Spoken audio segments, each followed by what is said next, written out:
Good evening.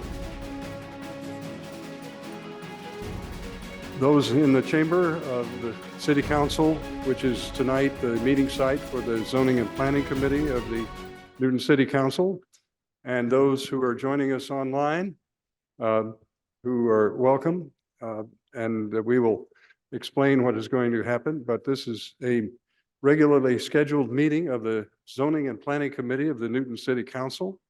And this meeting is both being audio and video recorded. And I would like to recognize that we're joined at the outset of the meeting by various members of the committee, as well as other counselors who are interested. Let me recognize the Vice Chair, Councilor Oliver from Ward 1, Councilor Lebovitz from Ward 2. Councilor Wright is here online. I can't see. No? Okay. I'm sorry, Councilor Albright, Ward 2, Councilor Lebovitz, Ward 6. I beg apologies. I didn't mean to migrate you from one part of the city to the other. Councilor Wright is here online. I can't see clearly. She is not here. Councilor Krinsman from Ward 4. I think I've got him located properly. Councilor Getz, Ward 5. Councilor Danberg is not here, I believe. I'm Lyle Baker again, Councilor Ward 7. And is Councilor Kalis online? Councilor Kalis is here. Yes. Wonderful. Thank you. I'm sorry, I didn't mean to miss you. I'm so used to seeing you in virtual space. Wonderful. Thank you so much for coming. We're also joined by Councilor Leary, not a member of the committee, but very welcome, from Ward 1, and also Councilor Farrell from Ward 8. Have I got everybody? Anybody else online? And Councilor Kelly is here from Ward 3 and is online. Wonderful. We're also joined by a number of the city staff.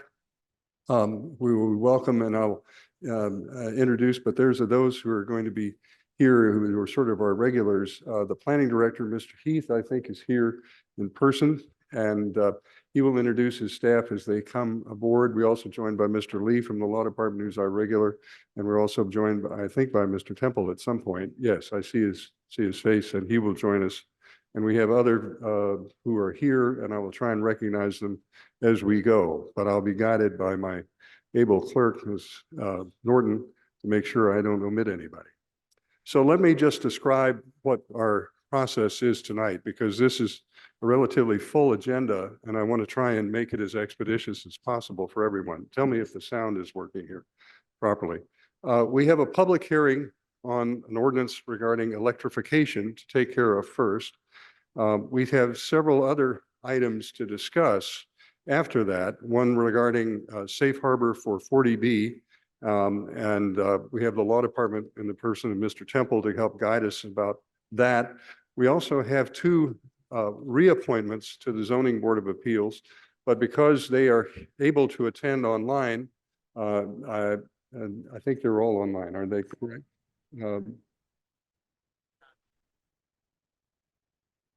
Oh, they would be here. But my intention with the consent of the committee is to move their appointments up after the discussion of the 40B safe harbor designation. And then we're going to talk about project review fees, and then some just general discussion about how the budgets are set up for the various departments to familiarize yourself with them.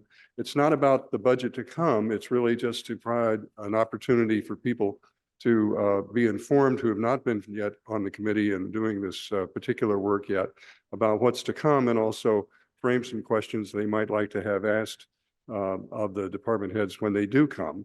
And a few of them they might even be able to answer tonight.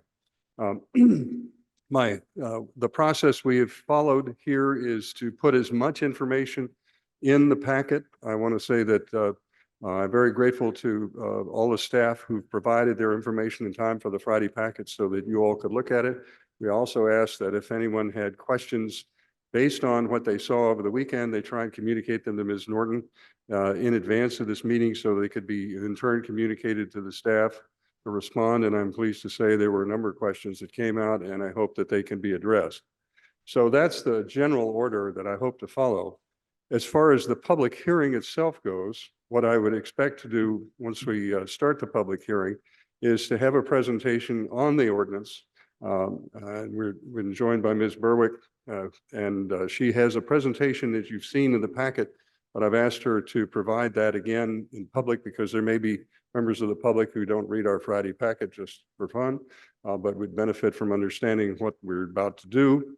And also then hear testimony from those people who are interested.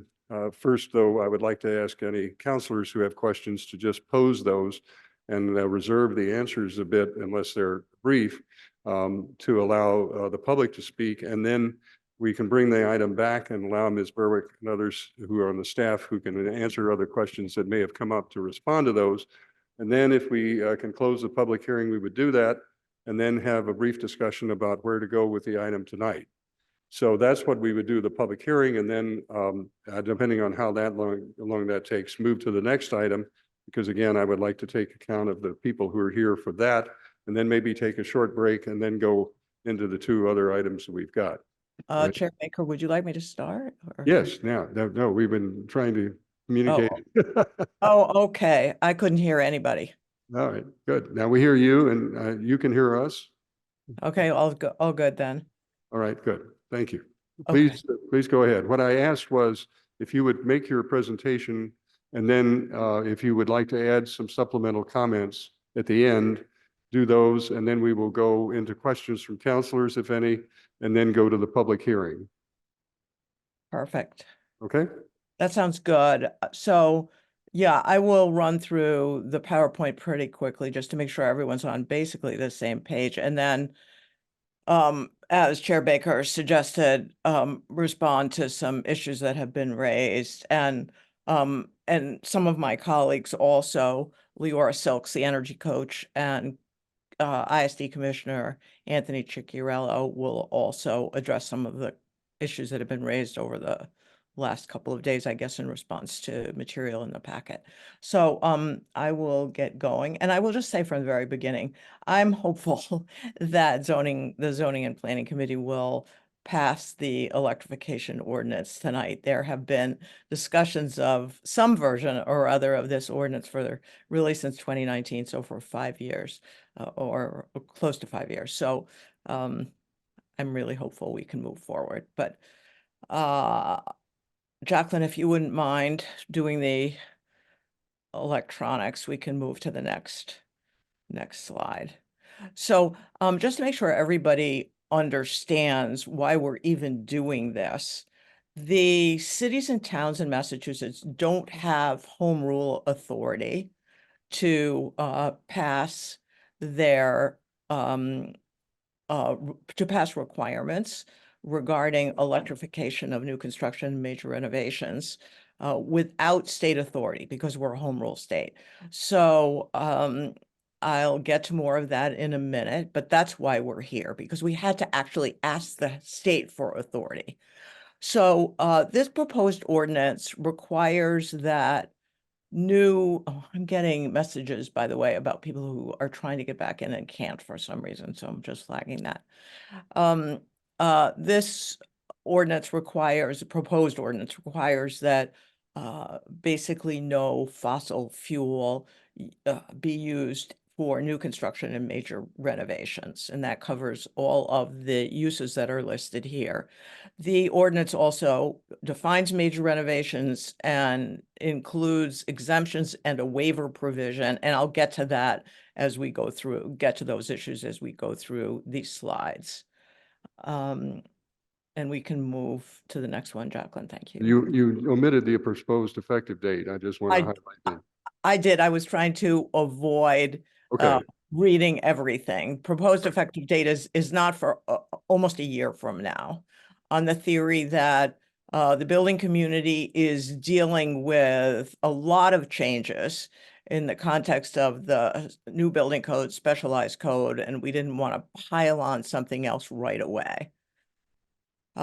So over the past 5 years, there have been easily a dozen meetings over this issue. What several cities and towns did in order to try to obtain home rule authority to require electrification of new construction and major renovations was to submit home rule petitions to the legislature. Instead of acting on any of those home rule petitions, what the legislature did was enact this so-called 10 communities statute, saying that the first 10 cities and towns that submitted home rule petitions requesting that they be allowed to require electrification would be allowed to join this 10 communities program and require electrification of new construction.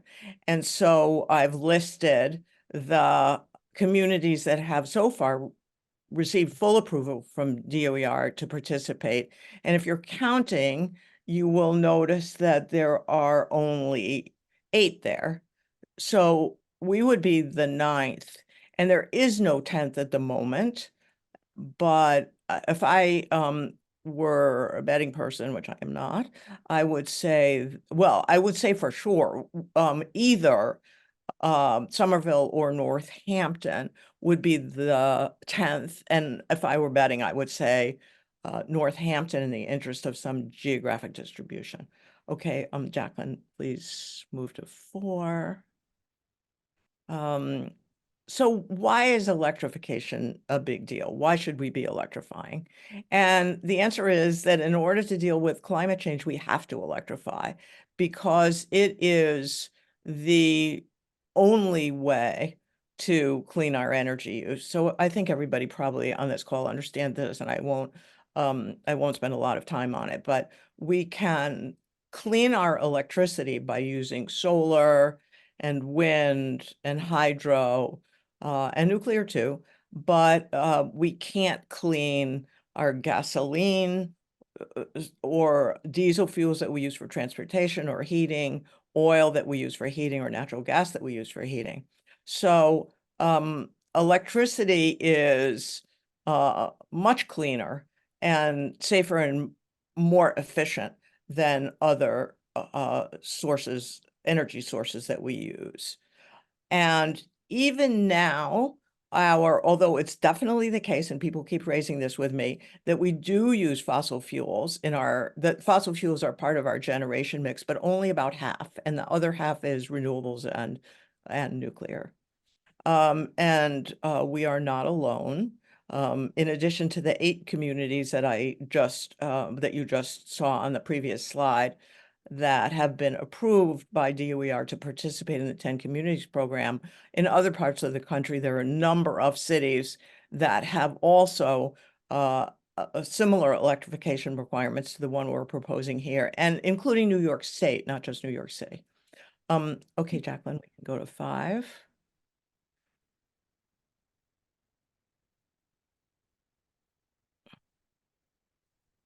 So I also hear a lot that electrification is a very expensive proposition. And I'm not going to read you a lot of facts and figures on this. There is a DOER study. But I did write a memo to the members of zoning and planning, and it's in your packet.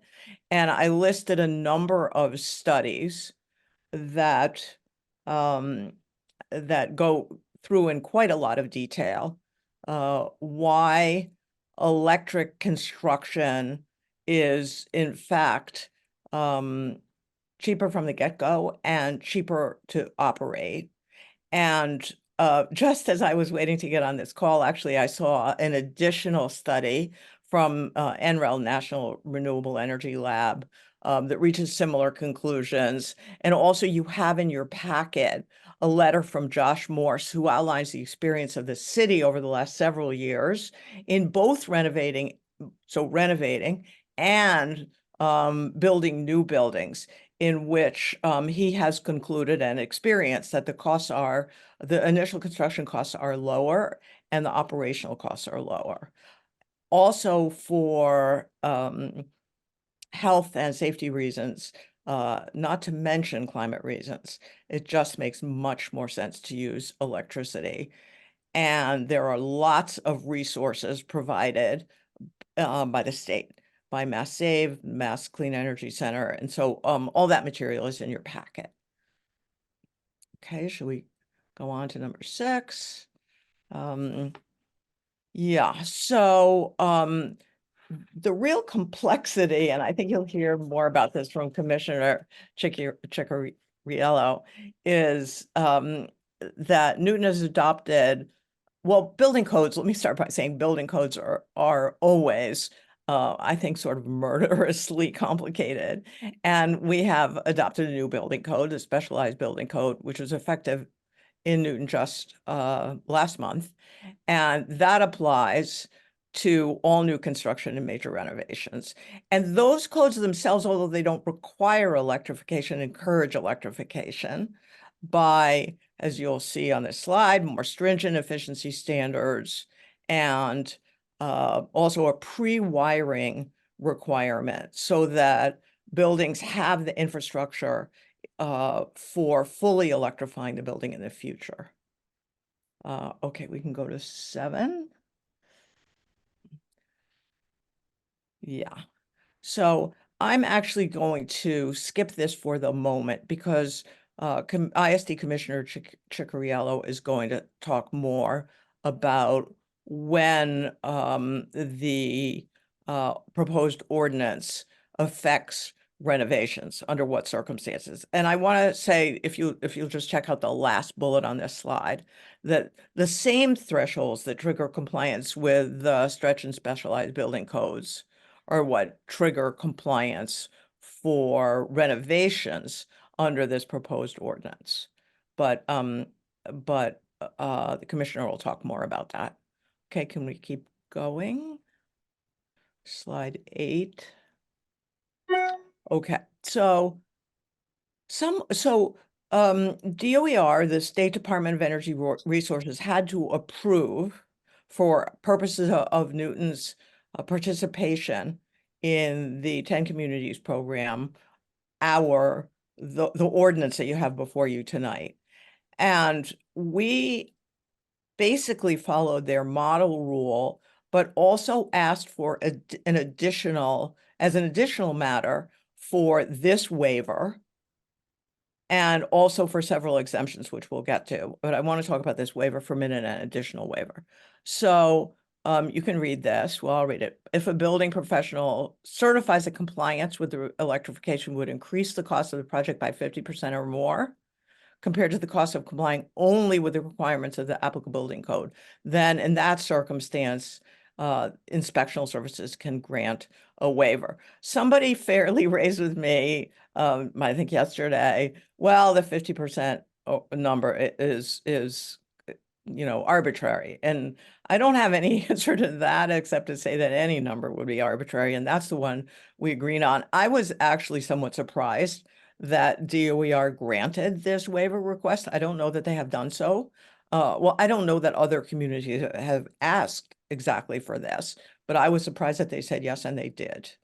But so there's another issue I want to raise with respect to waivers, which is in my discussions around town, on Friday, I made a presentation to the real estate committee of the Charles River Chamber.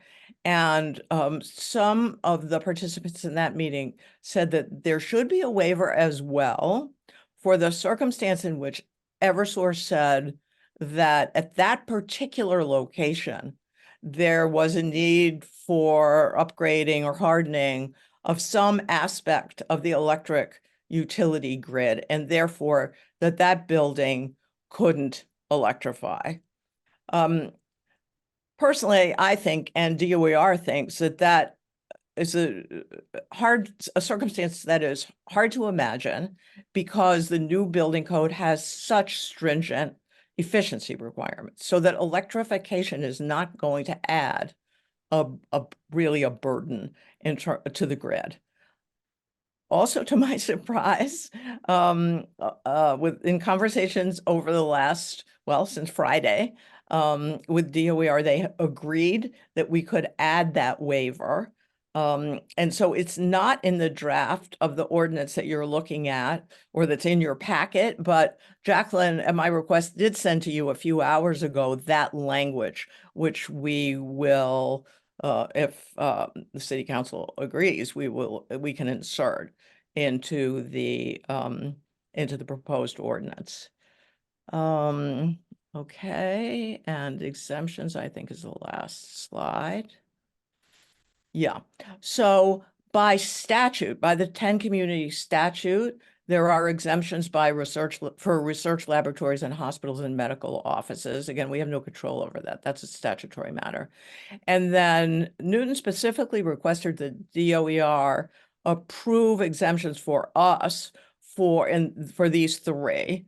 So outdoor cooking and heating appliances that aren't connected to the building's infrastructure, emergency generators, and in certain circumstances, in large commercial buildings, appliances to produce domestic hot water from centralized systems. And the OER agreed to all of those exemptions. I think that's the last slide. So what I'd like to do now, so hopefully we're all on pretty much the same page in terms of what we're doing here. And what I'd like to do with Chair Baker's permission is address some of the questions that have come up over the past few days. I'm assuming that those questions are mostly coming from counselors in response to materials in the packet, but I got those, yes, because I got those questions from Jacqueline, so I think, and then, I'm going to ask you to do those in a moment, but I just mentioned that the Building and Inspectional Services Commissioner, you passed over the exemptions, and I didn't know, we'll have an opportunity for you to elaborate on that. You want to do that after she finishes her remarks? Does that suit you, Mr. Commissioner? That's fine with me. Okay. I just want to make sure we catch that, and then we'll get to the public, but I think it's important to lay the groundwork so that we can answer questions people might raise in advance if we can. Please carry on, Ms. Burr. okay, great, thank you. Yeah, I was going to run through the questions, and then I was going to ask both the commissioner and Ms. Silks to address some of the other questions that have been raised that I'm not going to address. But I'm going to run through a bunch of the questions that have come up quite quickly. So questions. Are there any grants for Newton riding on this? That is, do we get grants by virtue of passing this ordinance or lose grants? And the answer is no. Another question was, can Newton amend this on our own? And the answer again is no. We need DOER's permission for any amendments, and it was well illustrated to me over many phone calls and emails over the last 4 days with DOER on this additional waiver. Are there costs to the city by virtue of the electrification ordinance? And I direct you in that regard to Commissioner Josh Morse's letter. He wanted to be here tonight, but he had a conflict. And his experience in both, interestingly, to me anyway, interesting, his experience with both the cost of renovation and the cost of new construction for city buildings is that it is less expensive to build and operate all electric buildings. And I specifically direct you to Commissioner Morse's letter, which is in your packet, and also to all of the several, I think 3 or 4 citations I included on studies that reach the same conclusion. And as I said, I saw just this evening a National Renewable Energy Laboratory study that reaches the same conclusion on costs. Someone asked the question, why exemptions from medical offices? And as I said, that's statutory. We have no control over it. Same for labs. Waiver, we already talked about that, about the waiver issues. And, oh, okay, one more. I received from Greg Rubin at the chamber this afternoon, Greg communicated to me a concern that NIOP, maybe somebody can help me out here, industrial office park. The real estate office park folks. Yeah. Well, anyway, so I think you probably know who those folks are, but what they raised was a question of whether an electrification requirement was going to be a problem for emergency services, fire and police.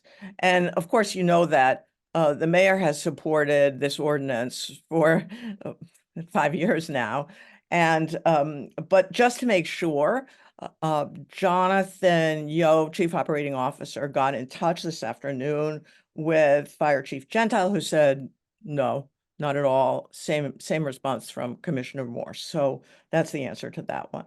So what I would like to do, if it's okay with you, Chair Baker, is turn this over now to Commissioner Chickariello to, I think, to talk about renovation issues and also to address some of the other questions that came up that I think he's in a better position to address than I am. Thank you. We will get to the public, but the point of this is to lay the groundwork and maybe answer questions that will be raised. So I hope it saves time in the long run. Mr. Commissioner, are you visible as well as audible according to the system? I don't know. I don't know if I'm visible, but would you like me to? Maybe if you go over there, I think it's sure that you'd be visible. It's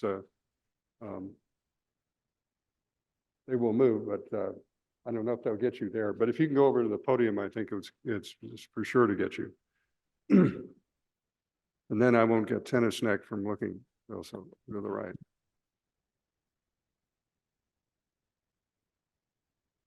Councilor Albright. Okay. Councilor, okay. Commissioner. All right. Can you hear me? Yes. All right. Ann asked me to present what qualifies for residential and commercial electrification for alterations and additions.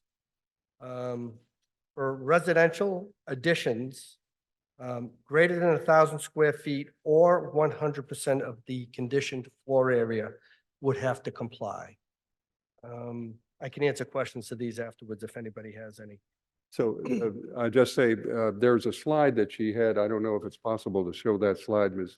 Just so the public will see what she passed over, but summarizes what I think you're starting with. Let's see if that works. Second to last, it's the residential. Yeah, there we are. Okay. So what is considered residential are buildings 3 stories or less that have residential units. Okay, And that's that what would be low a rise means. low-rise residential major renovation. So additions over 1,000 square feet or 100%, an addition of 100% of conditioned floor area of the existing building. What is conditioned floor area, Mr. Conditioned floor area is, I can give you the actual definition, an area of a room or a space that is enclosed within the building thermal envelope and that is directly or indirectly heated or cooled. Spaces are spaces indirectly heated or cooled where they communicate through openings and conditioned spaces where they are separated from. So, okay, and I just want to point out to members of the committee and the public, the draft of the text to which you're referring is, but that's from the building code. I think this is. It is out of the energy code. Yeah, the energy code. So there are cross references from the ordinance we're considering, which is found attached to the packet to the building code itself, which you've indicated is already in effect, right? Yes.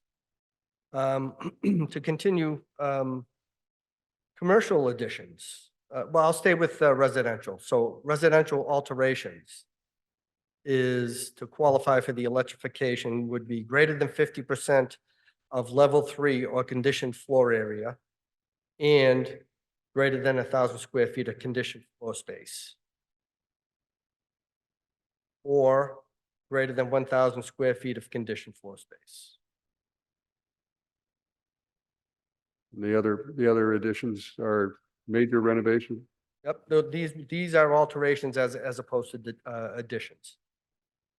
Well, you can all see the slides, so let me just clarify. Any questions on this part from any members of the council? Because this is kind of technical. Well, we have it. Yes, Councilor Albright. So if you were like, if you bought a house and you gutted the first floor and it came to a, well, if you gutted the first floor and it's, would that count? Would that get you into the renovations issue? It depends on the square footage. So if it's 1,000 square feet, Let or me if see. it's, It would 'cause- have to be greater than 1,000, the 50% of the conditioned floor area. So let's say the house is 2,000 square feet, 1,000 first floor, 1,000 second. If the conditioned floor area was, so it would not qualify because it would not be more than 1,000 square feet. It would be at 1,000 square feet. So you would have to be over 1,000 square feet for the electrification to apply, okay, okay? so if it's, well, if it's 1,000 square feet, that it qualifies? No, it has to be greater than Greater. 50%, Okay, okay? And greater than 1,000 square feet of the conditioned floor area. Okay? And, or 1,000 square feet of conditioned floor space. So if you had a basement that was unconditioned and it was over 1,000 square feet and you wanted to finish that space, that would trip you right into the like electrification. okay. So it has to be, but it has to be more than 1,000 square feet under any circumstances? Yeah, it says, yes, greater than 1,000 for alteration. Okay, thank you. Okay, we want to make sure people are clear on it because the renovation issue is the one that people have asked me about. Recognize Councilor Kalis for clarification. Yes. Thank you. So, Mr. Ciccarello, would your department be the one that is evaluating the waivers? Yes, I believe that would be me. Okay, and did you add this? I just don't remember the waivers being in there from when we debated it and we discussed it in public facilities last term. Is that something that you had taken a look at and added, or is that has that always been in there? Do you know? I don't know if it was there originally. I didn't add this myself or request it. Okay. That I And added this. do you think that would be used often? It, it may. Okay, can it be gamed?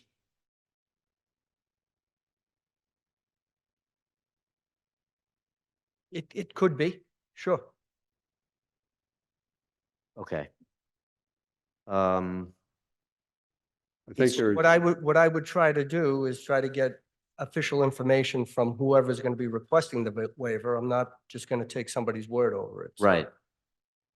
They would have to, produce some sort of proof. Yeah, I might want to, Mr. Chair, I might want to work that a little bit more after, not now, but well, we'll have a chance after the public hearing to ask the follow-up questions after we maybe get some clarification through the public as well.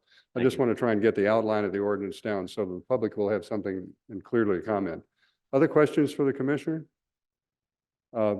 Councilor Albright. All right, one more question. Maybe this is more from Ms. Berwick, though. Do we have to have the renovations? Is that a requirement? Are all the other of the 10 communities, is everyone putting renovations in there, or can we leave it out? I'm just, Can't leave it out. It's part of the model rule, DOER's 10 communities model rule. okay, thank you. Councilor Lobovitz.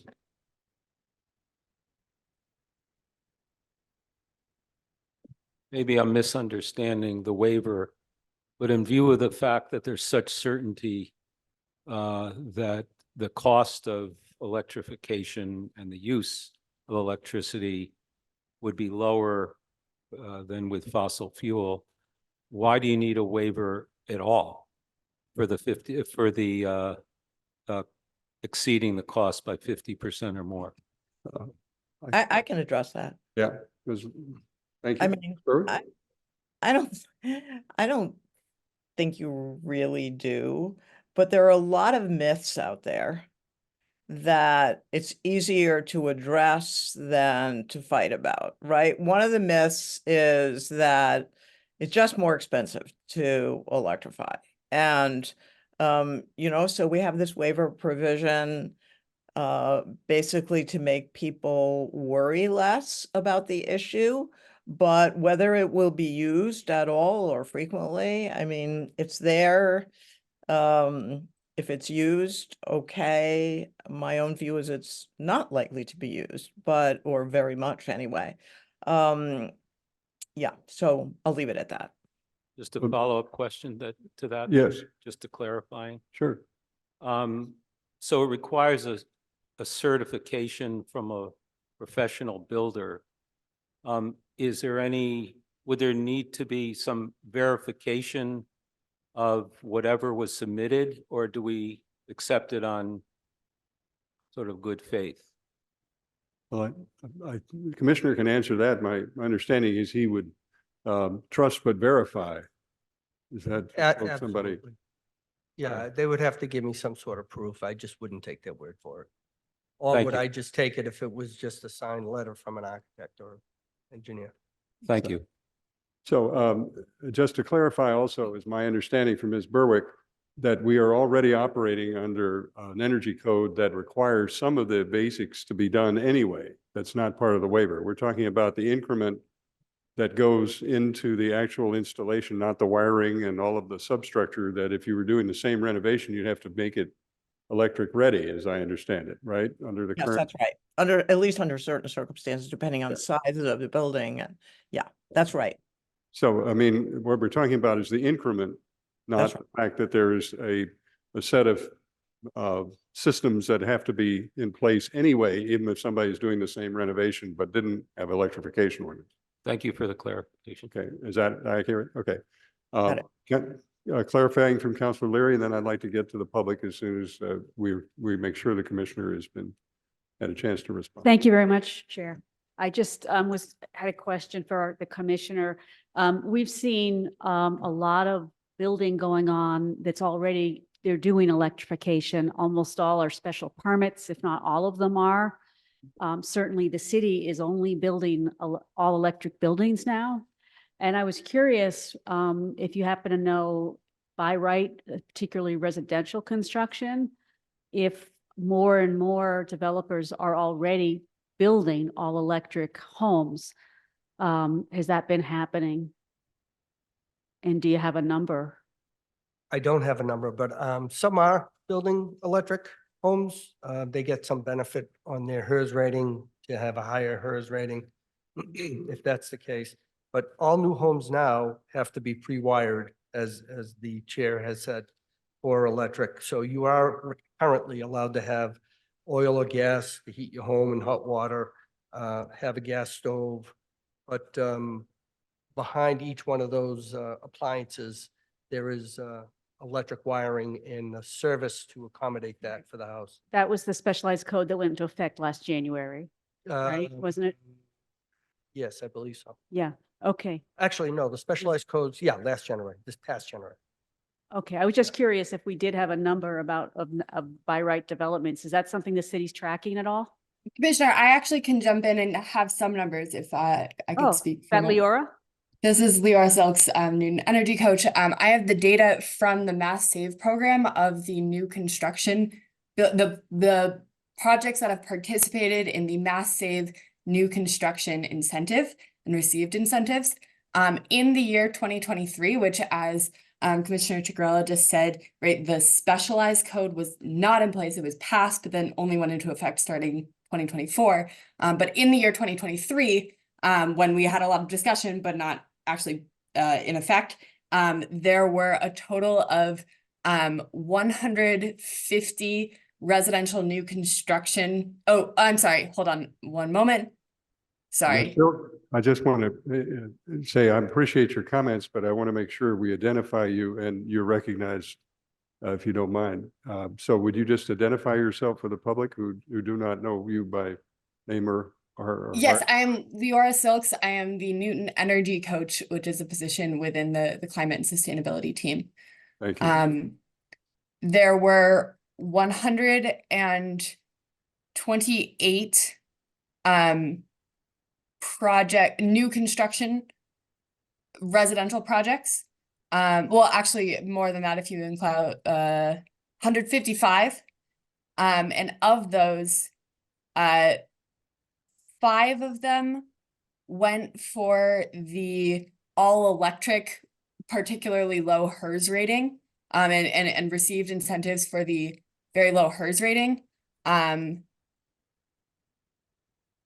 29 of them had all electric heating systems.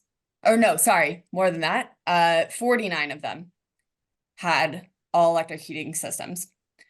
So a percentage, but not all of them. Okay, thank you. So we just want to clarify, one other question that came up, Commissioner, is there any exemption in the electric code, the current code, for historic properties at all and what is done to them? Or there's no exemption here, but I want to know if there's any, because I remember Ms. Berwick was asked that, but I don't know if she had an answer. I believe there is. I believe there was one house that got an exemption to not meet the HERS rating for the energy code because of its historic status. So hers is an index of energy efficiency, is that correct? Correct. Okay, basically older houses are drafty, and Typically. I know from experience. All right, I can expand on that a little bit if you'd like, Chair Baker. sure. Um, Ms. so Berwick? here's my understanding. So first of all, the electrification requirement under the 10 Communities program actually functions as an amendment to the specialized code. And the specialized code does say that if a building professional, or my understanding is, if a building professional on the project and somebody on the historic commission as well agree that the alteration would not compromise the historic character of the building, then it can go forward. The alteration, even to a historic building, can go forward. So that's got to be, well, first of all, let's be absolutely clear. Obviously, we're talking about historic buildings, so we're talking about renovations, not new construction. And my understanding also is that it applies just to the outside of the building, so it wouldn't apply to a lot of the electrification to appliances that are purely inside issues. And it may also only apply to outside changes that are visible from a public way. But all of this is very specific to the particular building. But there are certainly issues in the code that the electrification requirement is an amendment to, that address historic buildings. But could I Okay. also flag So one? let me pause for a second. I want to just make sure we get to the public, but is there any other comment from you or your colleagues about that? There's a comment from me about a related issue on the waiver. I have been getting, I just got a message from Deb Crossley, who's an architect, and I wonder if you will allow her to speak to the issues that she raised with me in the text that she sent me. Well, I'm going to ask her to testify because we'd be delighted to hear from her along with the members of the public. But I want to, but we'll get to that. But I want to make sure we've got questions answered from members of the council so far. I want to let the commissioner go back and have a seat, and we can bring him back. And he's here for later on in the conversation. But I'd like to get the public hearing underway if there's agreeable. Is that all right? So I want to see, we have a sign-up sheet in the room for people who are here. Is anyone here in the room would like to testify? If not, then we can go to those online. I know we have Ms. Crosley. Let's see who is our first. The first hand is looks like Peter Barrer. My glasses and I are not as sharp at distance as I'd like, but that appears to be who it is. So I'm going to ask anyone who speaks to please identify yourself clearly by name and address and any other information you want to provide as part of the reason why you're here, but also recognize that we're under a 3-minute clock, which our wonderful clerk is going to start running, and you will see in the corner of your screen. Mr. Barrer. And Commissioner, you can sit down or you stand, whichever you prefer. Thank you. Thank you. Thank you. I'm Peter Barrer, 60 Endicott Street. We're having trouble hearing you in the chamber. Can you just get a little closer to the mic, please? Is this any better? Can you hear me now? It's a little better, yes. Thank you. All right, I'll try this. I can't start my video, so I'm talking from behind the black screen. I just want to speak very briefly in favor of this proposal. And Mr. Barrett, just, I'm sorry, would you state your name, your address, and your role in your, I know who you are, but the public doesn't. Okay, Peter Barrett, 60 Endicott Street. I am a member of the Design Review Committee and also actively work with several of the climate proponents, climate activists, proponents, 350 Green Newton, and also on the Building Standards Committee of Green Newton. Okay, And I want to speak very briefly in favor of approving this resolution and moving it forward. This is a very low-cost way of addressing the climate problem. And in the end, we're going to have to transition everything away from gas. And this is, when a building is being built, this is the right time to do it. So I hope you will move this forward and not, get it done. Thank you very much.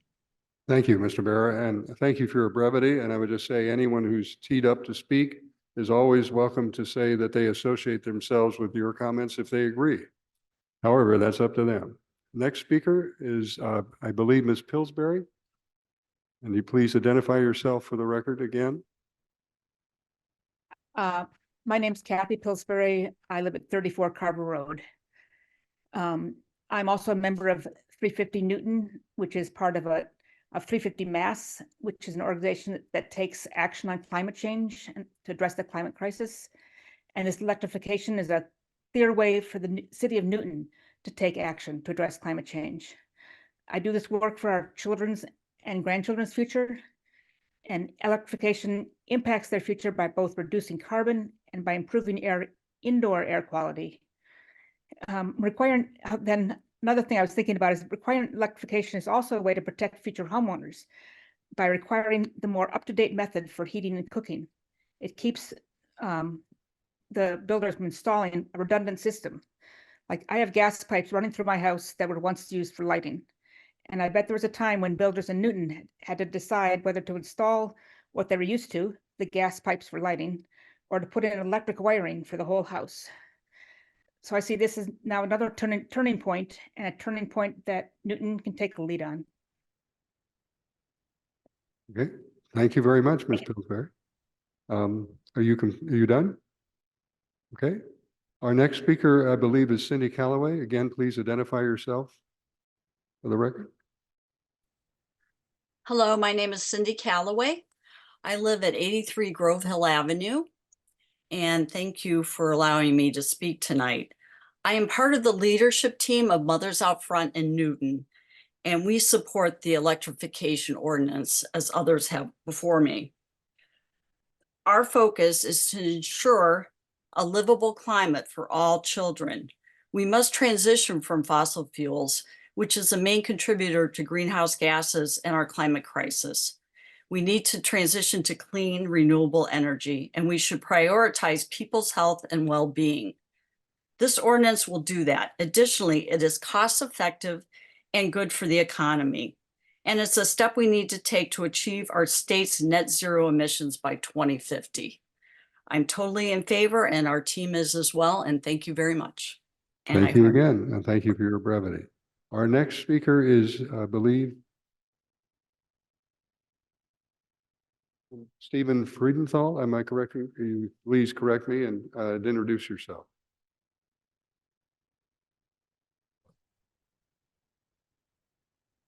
Mr. Friedenthal? I'm trying to open the video, but I guess we're not allowed to do that. So, all right, so Steve Friedenthal, 329 Parker Street, Newton. I guess I'm going to break with everyone. I think this is a horrible, terrible, terrible, terrible idea. And I'm adamantly opposed in the strongest way possible. This does nothing for climate change. In fact, nowhere in the presentation did anyone talk about how this will save the planet, because no study is done, because nothing Newton does, not iota, not through virtue signaling, is going to help save the earth or save the planet. We talk about having renewable energy, but if you look at how Massachusetts gets its energy, less than 2.5% of all of our energy comes from renewable. And that's not going to go to 100%. It's not possible. There's no solar at night. There's no wind when the wind doesn't blow. And when we have power outages, and I have them, I'm lucky that when I've had outages, I could heat my house and I can still heat food. But under this proposal, we would not be able to do so. And we'd lose this phenomenal source of energy that we have. What about cost? If electricity is so much better, let people choose. We're all smart, intelligent people. What throws me off about this committee is the hubris that somehow these few people in this room can decide better than than the thousands and thousands of us can decide what's best for us. If electricity is cheaper, then people will choose it on their own. I know from my experience it's not. My electrical rates have gone up by double-digit percentages every year. The only thing that's maintaining my costs is gas, which has gone up, but not at the same rate as electricity. I look at appliances. An entry-level gas stove gives me the same capability of the minimum level of an electric, which would be an induction. But induction is 3 times the cost. Go to Best Buy. Decent induction, minimum, you're spending over $1,000. For $400, I can get a gas stove that works just as well. And the proof in the pudding of this is if you look at professional restaurants, none, like literally none, you might find one rare exception, are using electric for heating. They can't. I can't do it with woks. I can't do it with others. So in short, I find this nothing but a virtue signaling. It doesn't improve the climate. It doesn't make the world. And we have Newton making decisions that people, if we're all smart, doctors, lawyers, accountants, engineers, trust people to make these decisions on their own. You don't need to force it. If it's a better decision for the world, people will do it on their own. And if it's not, they won't. The unintended consequences of these decisions tend to bite us back. As a corollary, both California and Florida recently introduced, just like Newton, plastic bans to eliminate plastic in the retail structure. 2 independent studies have come out and shown what? As a result of those bans, plastic usage has increased by 30%. So I don't think people here know enough about the unintended consequences of these decisions. And once again, I'm adamantly opposed. Thank you. Thank you, and thank you for staying within the time. Our next speaker, I believe, is Liz Sousa. Would you identify yourself, please, for the record? Hi, my name's Olivia Souza. I live on 510 Lowell Ave. I'm a recent graduate, am a part of Generation Z, and I also am an intern for Green Newton. Young people, including myself, are especially vulnerable to the climate crisis because the climate will only continue to worsen without action being taken. And being this young during the climate crisis is, of course, discouraging, but I believe it's also pivotal for the Newton community because we can make significant change, whether it's small or on a larger scale. The electrification proposal is necessary for Newton to achieve its climate action plan. Also, we'll be a part of other communities that have implemented this ordinance, which can aid in the climate crisis on a larger scale, while also setting a standard for other Massachusetts communities. Thank you. Thank you very much. Our next speaker, I believe, is Ruben. And you again, identify yourself for the record, please.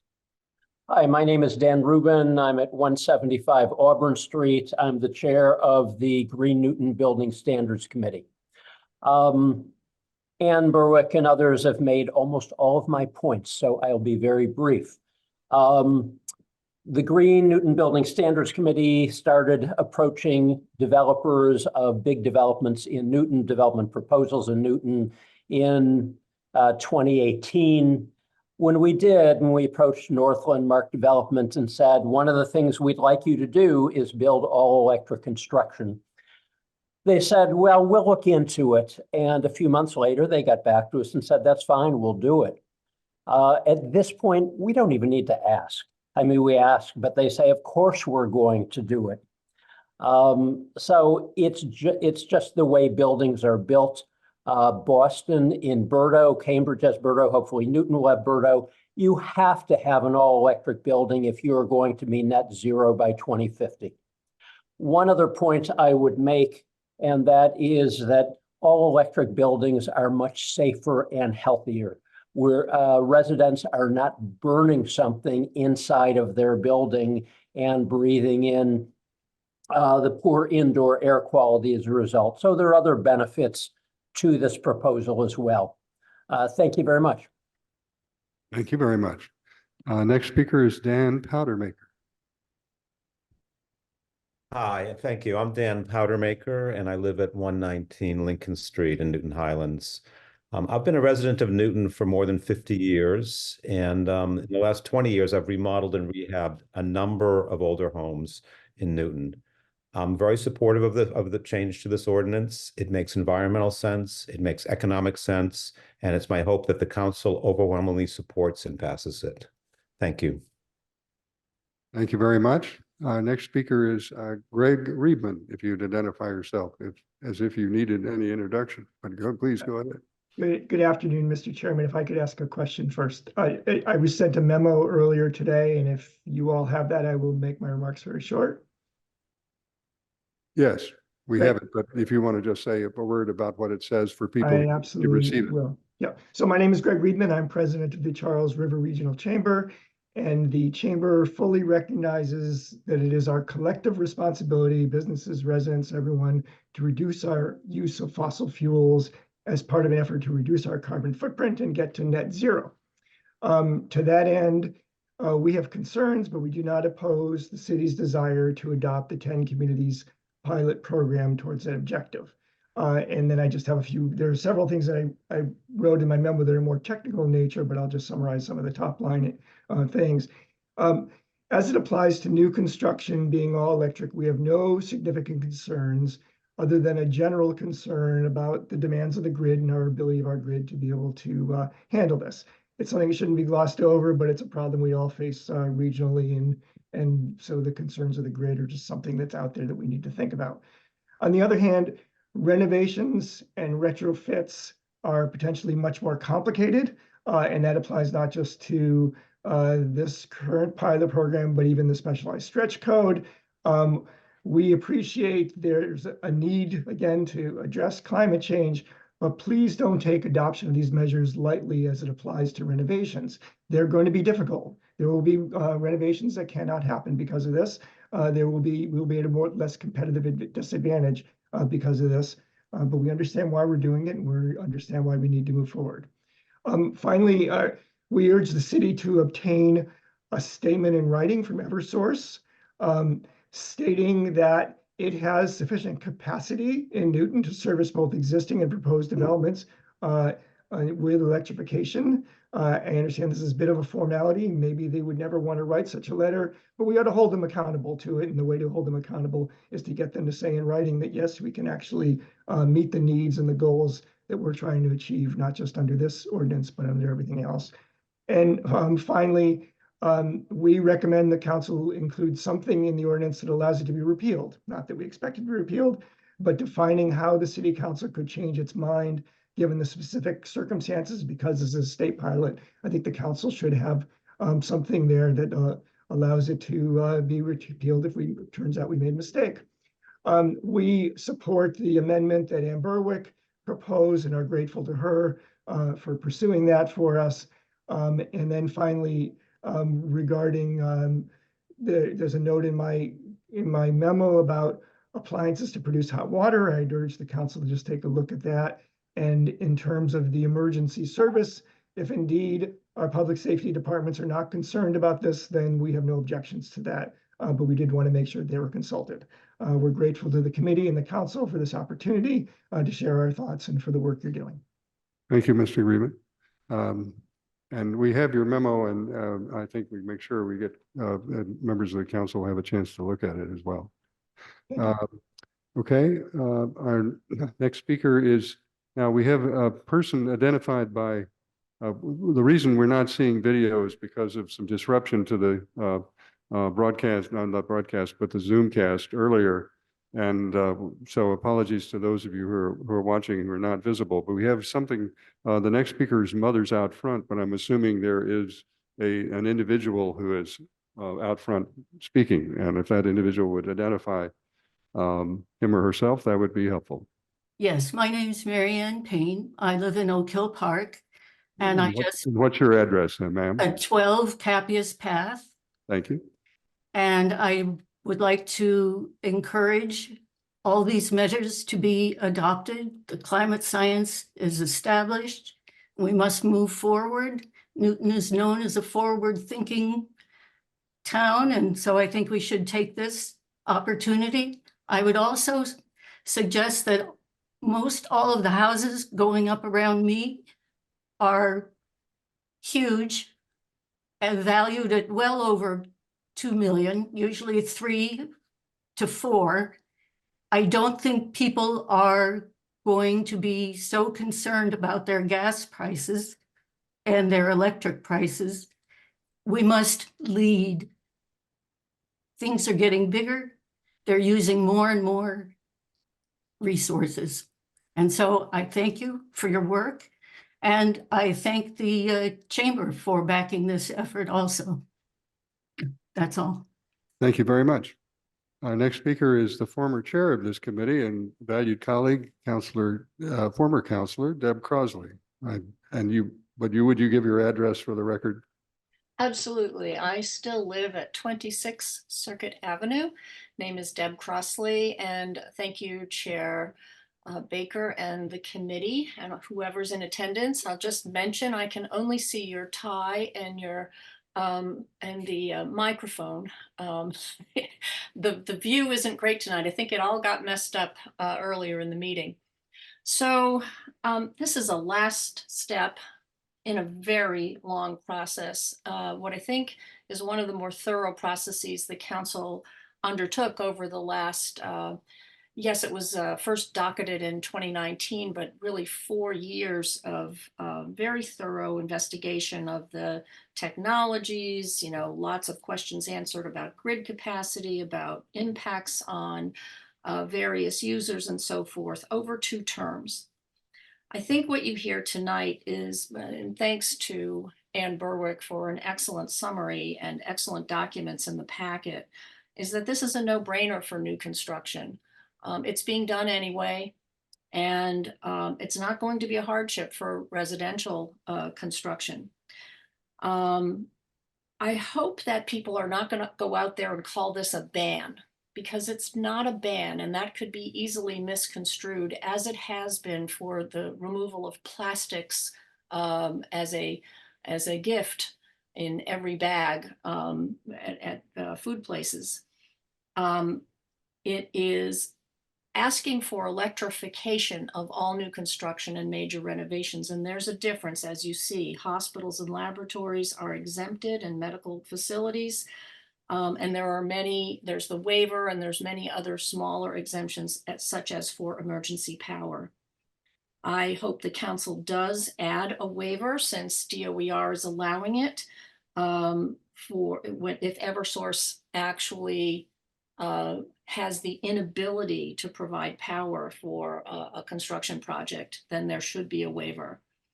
I did text Ann earlier, because I do think it's going to be rare, as she says, that the waiver provision that's in the ordinance, and by the way, Councillor Kalis, yes, it's been in the ordinance for a very long time.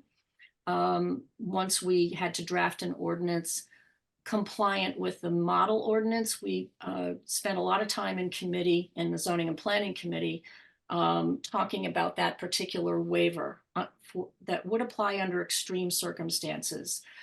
But You're almost out of time. I just wanted to. Okay, there could be a condition where you have low-rise residential of 12,000 square feet or less, 3 stories, where a small addition's being put on, where the rest of the building would have to be electrified, and that would be a big cost, and and the waiver would be triggered. So thank you very much. Happy to talk to anybody about this afterwards. Thank you very much for returning. And we have Eric's iPhone, and then Eric will have to identify himself, I assume. Hi, yes, Eric Davis, 322 Franklin Street. I'm sorry, just say your name again a little slower, Sure. just for the record, Yep, so we got it. Yep, Eric Davis, Eric Davis, 322 thank you. Franklin Street. Thank you. I'm not part of any committee, not a former part of the government here. I'm just a normal citizen who likes to cook and who one day might renovate my house. And I don't know if anybody else here enjoys cooking, but it is just not a feasible user experience to cook with electricity. Full stop. And if we want to encourage people to switch to electrification, by all means, have incentives to do so, but do not mandate that people switch over if they choose to renovate their houses. I would implore you to speak with people outside of this committee, outside of these conversations that are having, normal people in this community. I think there are many people like me who would not want to be forced to make a switch if they ever did a renovation to their home. Thank you for the opportunity. Thank you. Our next speaker is Jonathan Cantor.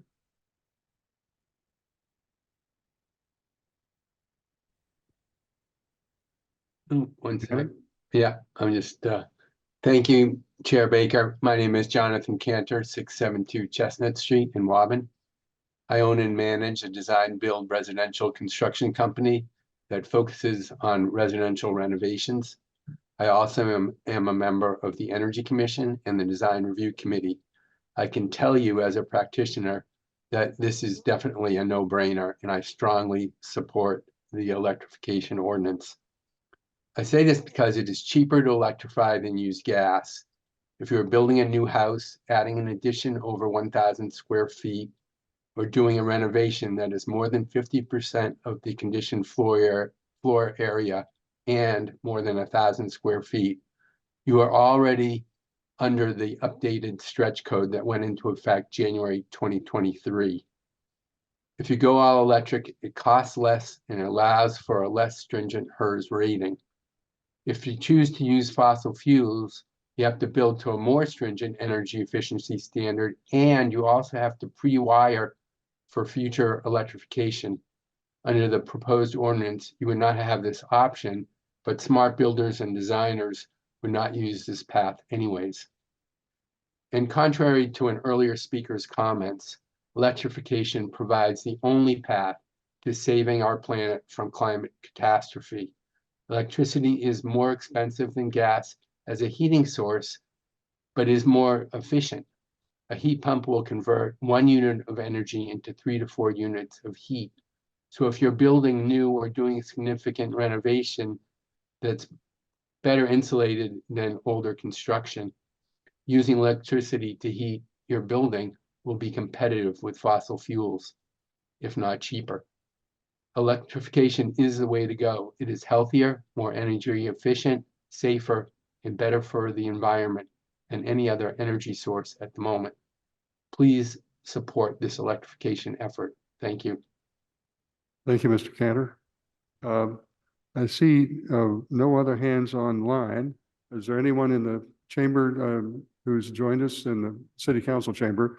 And my apologies for the technology. You all have seen my tie and apparently nothing else of me. I'll just try and get down, and I can't even get in the image. Maybe I can wave. All right.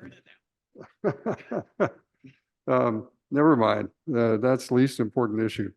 Any other testimony? If not, I would entertain a motion to close the public hearing. Motion made by Councilor Kalis. All those in favor will say aye. Advise, opposed? The ayes have it. Okay, the public hearing is closed.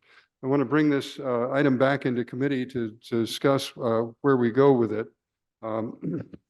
We have, before I do, is Ms. Berwick, I think I'd offered you a chance to just add anything you wanted at the end before we start our discussion. Is there anything you would like to? Yeah, there is actually. Okay. Thank you for the opportunity. Nice tie, by the way. I wanted to address the very legitimate question about the capacity of the electric grid. So we in Newton are not the only ones worrying about that. And I feel sort of particularly strongly about addressing this because the governor has asked me to serve, and I am serving on her advisory board on electric utility and the siting and permitting of electric utility infrastructure and renewables.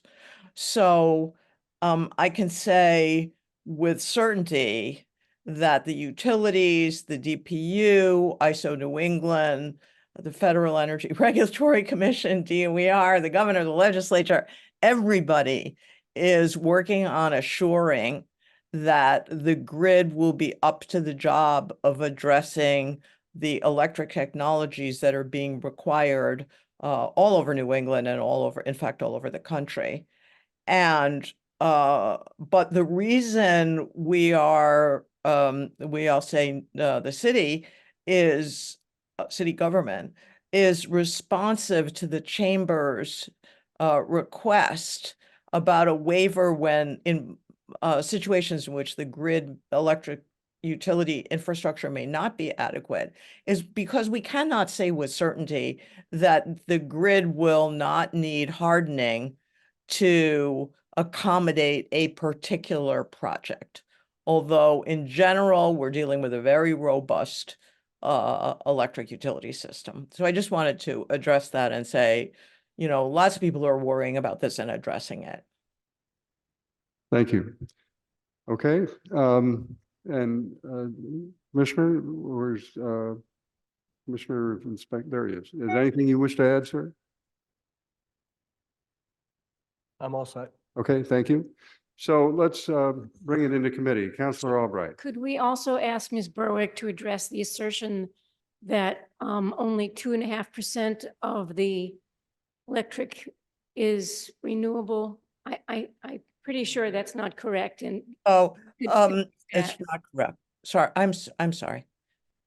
You can ask her and she can answer. I think it's worth stating. I think that that the percentage is higher than that. Yeah, I apologize. I didn't mean to interrupt you. About 50% of the energy generation in New England, so it's a New England electric grid, right? We don't have a separate Massachusetts or Newton grid. About 50% comes from non-emitting, non-carbon emitting sources between solar, wind, hydro, and nuclear. So it's more like 50%, not 2%. Okay.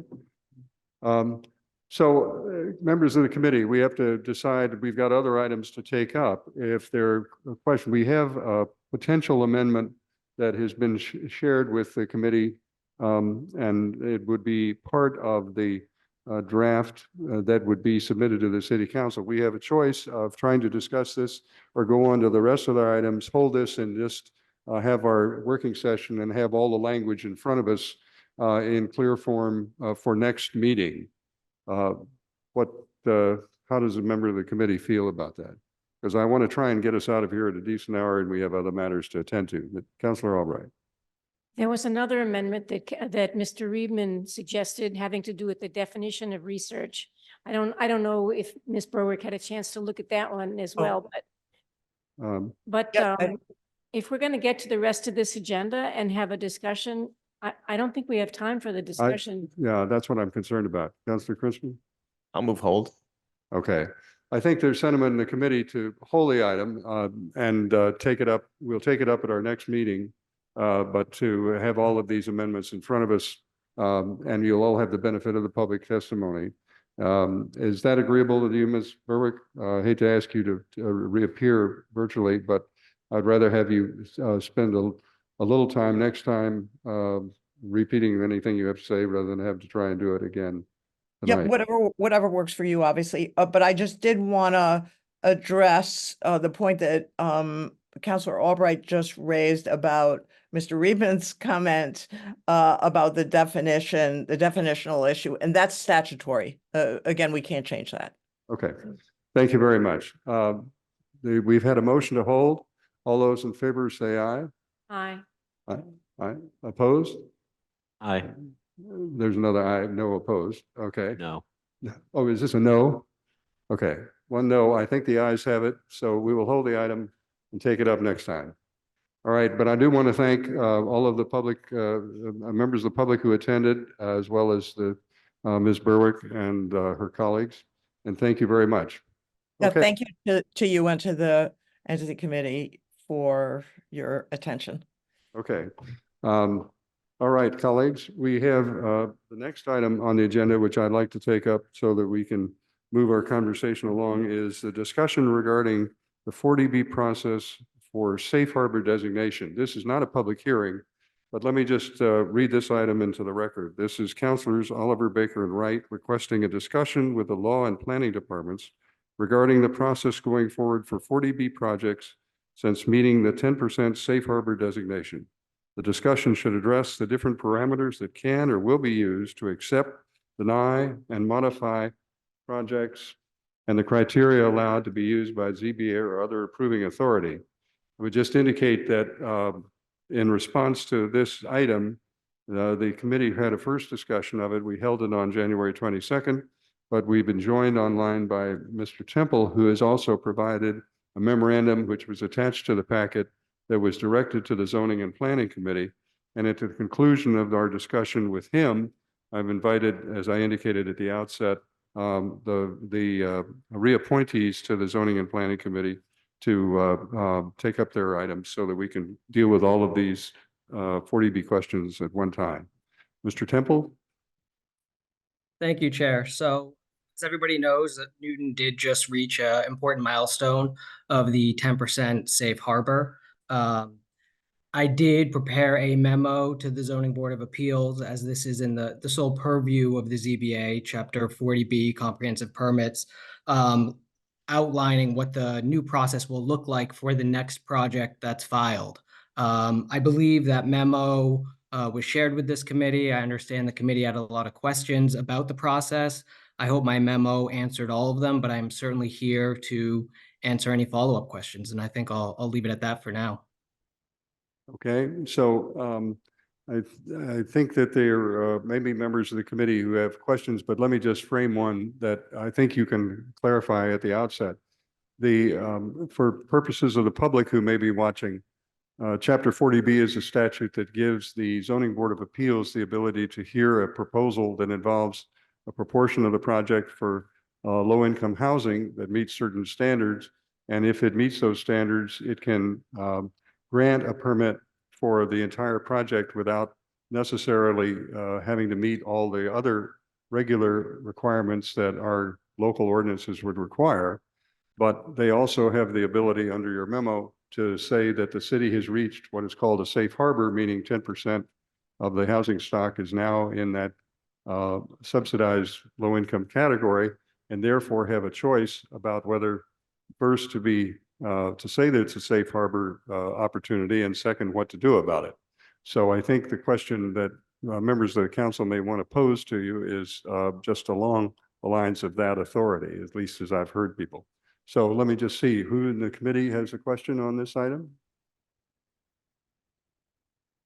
I think one of the questions that has been posed, at least as I understand it, is if the Zoning Board of Appeals does not choose to exercise safe harbor status, is there any other alternative, or is that a matter solely committed to the Zoning Board of Appeals? If I understand the question correctly, Chair Baker, the ZBA will have 15 days within the opening of the public hearing to invoke the safe harbor. And they need to do it on a project by project basis. If it is not invoked within those first 15 days and notification given in writing to the applicant and to the state, then that ability to ultimately deny the project for having reached a safe harbor is waived. So, and no other body of the city is involved in that determination or that process. Okay. And just to clarify the second point you made, if a safe harbor declaration is undertaken, what is the opportunity that then is available to the Zoning Board of Appeals? Right. So it's a two-step process. The first step is within 15 days of opening up the public hearing, the ZBA will invoke the safe harbor. That is not making a decision on the proposed project. It is just saying we have the right to deny it at the end of the public hearing because we have reached our 10% of affordable housing in the city. So the first step is to invoke that, and then you move forward with the public hearing and you consider the project as the ZBA always does. And at the end of the day, the ZBA then has the right and the choice to deny it because they've reached the safe harbor, or they have the option to continue to hear the project and ultimately approve it or approve it with conditions as they normally. Okay, thank you very much. So I wanted to just get that outlined for the public who's not necessarily read all the memo. Councilor Kalis. Thank you. So, Mr. Temple, in that situation that you just outlined, if the ZBA does decline a project, and we are over the threshold, what is the builder's rights then? They have no rights then. The decision is not appealable by the developer. Okay, thank you. Okay, other questions? Councilor Albright. So I had a conversation this afternoon with Chuck Eisenberg, who does affordable housing. And I thought it would be interesting to share with everyone what he said, which was that he has brought projects to communities which have reached safe harbor. And he's had many, many, many projects approved under 40B with communities that have met safe harbor. And he said it's just a friendly discussion and conversation, and conditions are set and it moves forward. So I thought that was useful to share. Thank you. Other questions for Mr. Temple? Yes, Councilor Krinsman. Not a question. I actually want to say I had questions when this initially came up, and I thought the memo was fantastic, answered all those questions, and I appreciate the time it must have taken to write that, and I found it quite informative and appreciate it. Wonderful. Thank you. Other questions for members of the council? Yeah, Councilor Oliver. Thank you, Mr. Chair. So effectively and again, You might hold the mic a little closer. this might not be necessarily a question, but more of a clarification. If we are within safe harbor and we go with a friendly 40B, I believe is the perhaps unofficial term of what Councilor Albright was just describing, the ZBA then has the ability, in effect, if not literally, but they in effect have the ability to act as the land use committee and shape the project as if it were a special permit under the 40B ordinance. Is that true? Accurate? I think that's a great way to think of it, Counselor, that under a normal 40B review, when you're not at a safe harbor, the ZBA ultimately has very little discretion to deny the project. They can certainly shape the project in some ways, but it's a very different level of discretion than the land use committee for a special permit, which has a lot of discretion. So by reaching a safe harbor, it puts it much more in line with the special permit discretion, if not actually even further on the other end of the spectrum, because if a special permit is denied, the applicant could still appeal it to court, but once you're at a safe harbor, there's not even a right of an appeal for a ZBA denial.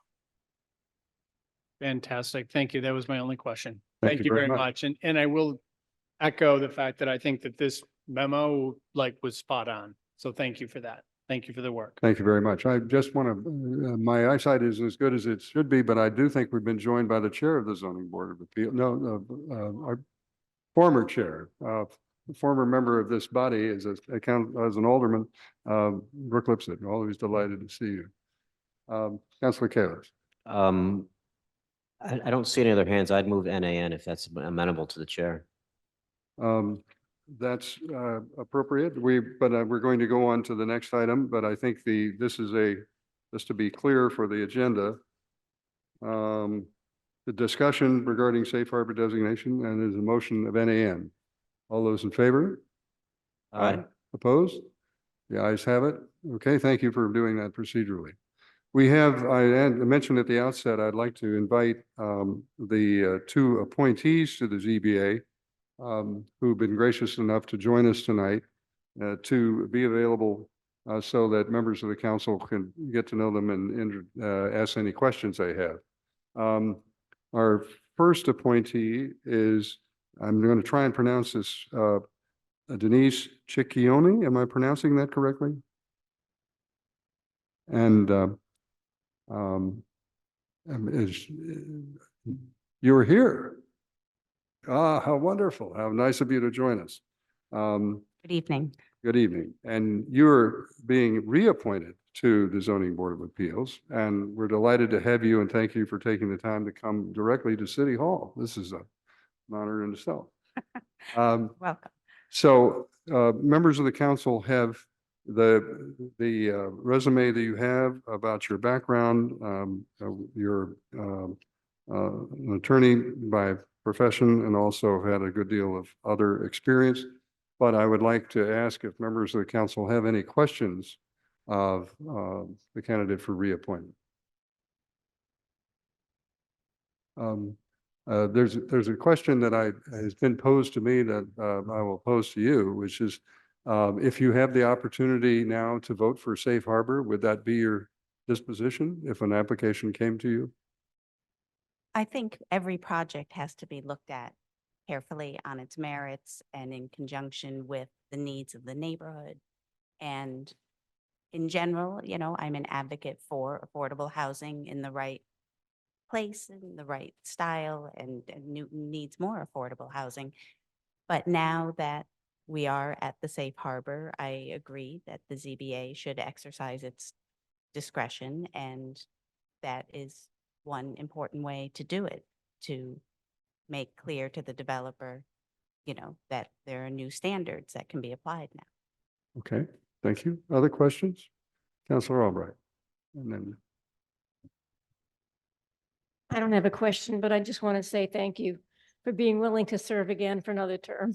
Oh, well, you're welcome. I've more often been an alternate than actually a full member so far, but I'm happy to be a part of the process. I think it's important, you know, everyone that does.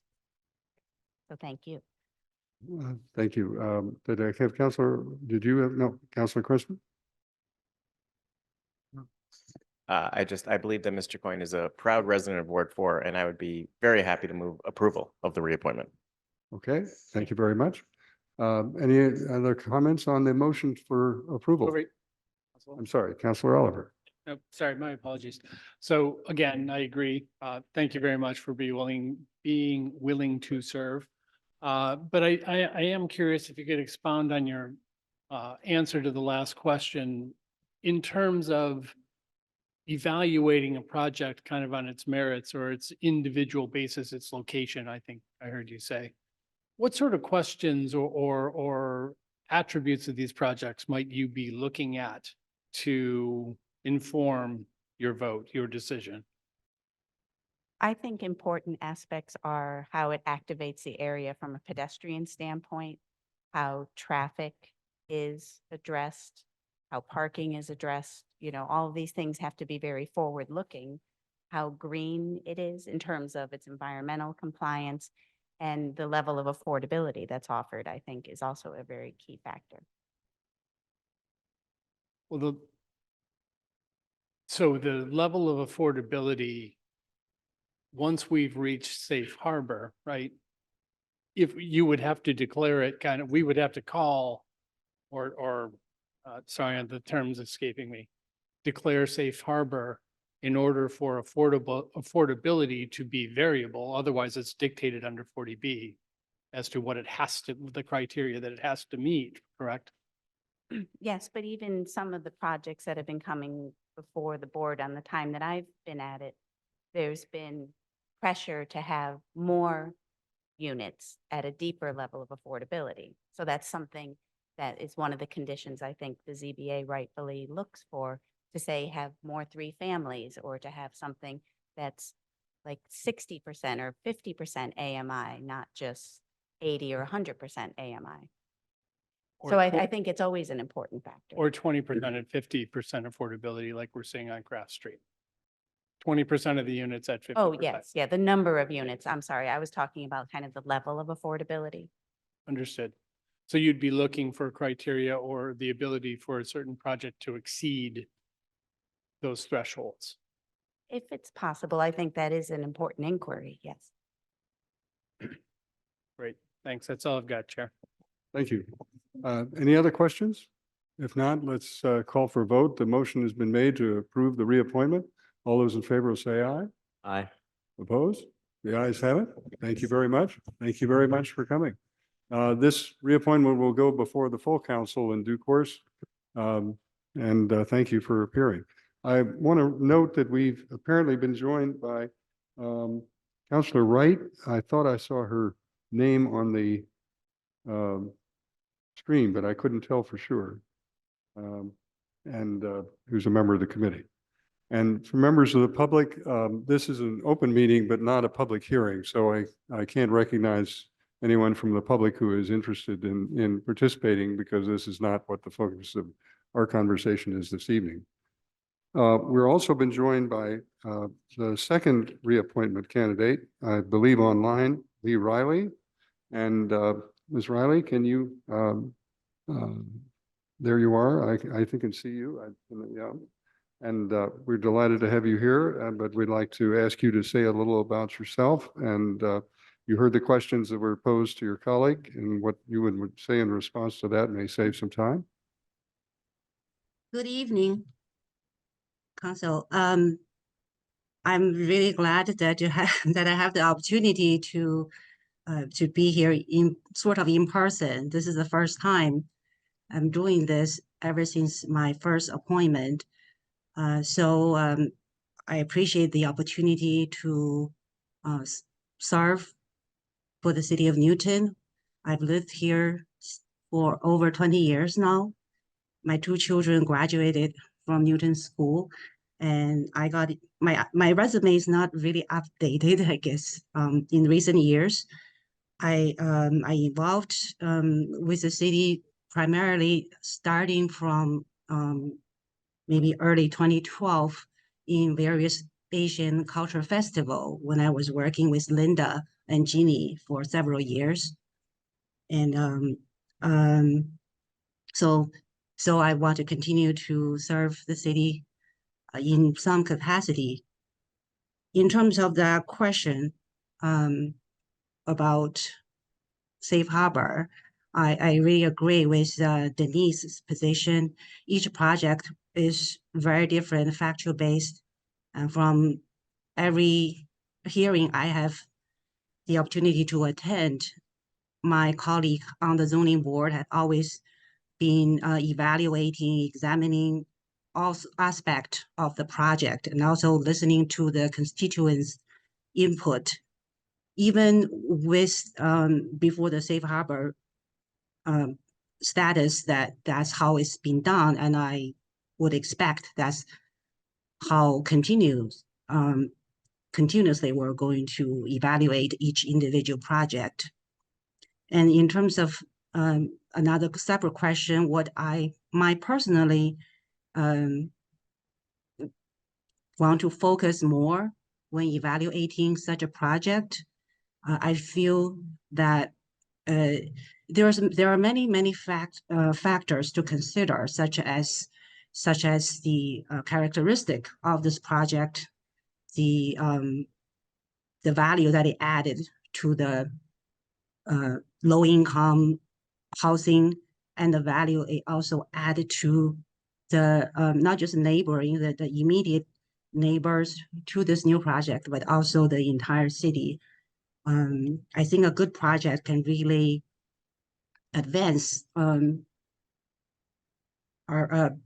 more than just the residents of the new housing, but also neighboring area in terms of the convenience, the beauty, the services. At the same time, considering the cost that might incur to the city itself, but also to maybe certain residents. So really it's a balancing act, and I would continue to exercise my due diligence and work with my colleagues and listening to them. Many of them are very experienced, has expertise in various aspects, and from their work and from their work with ZBA, but also from their professional work. And it has been a valuable opportunity for me as well, and an inspiring group of people that I work with. If there's any further question, I'm happy to answer. Thank you. Are there any other questions from any members of the committee?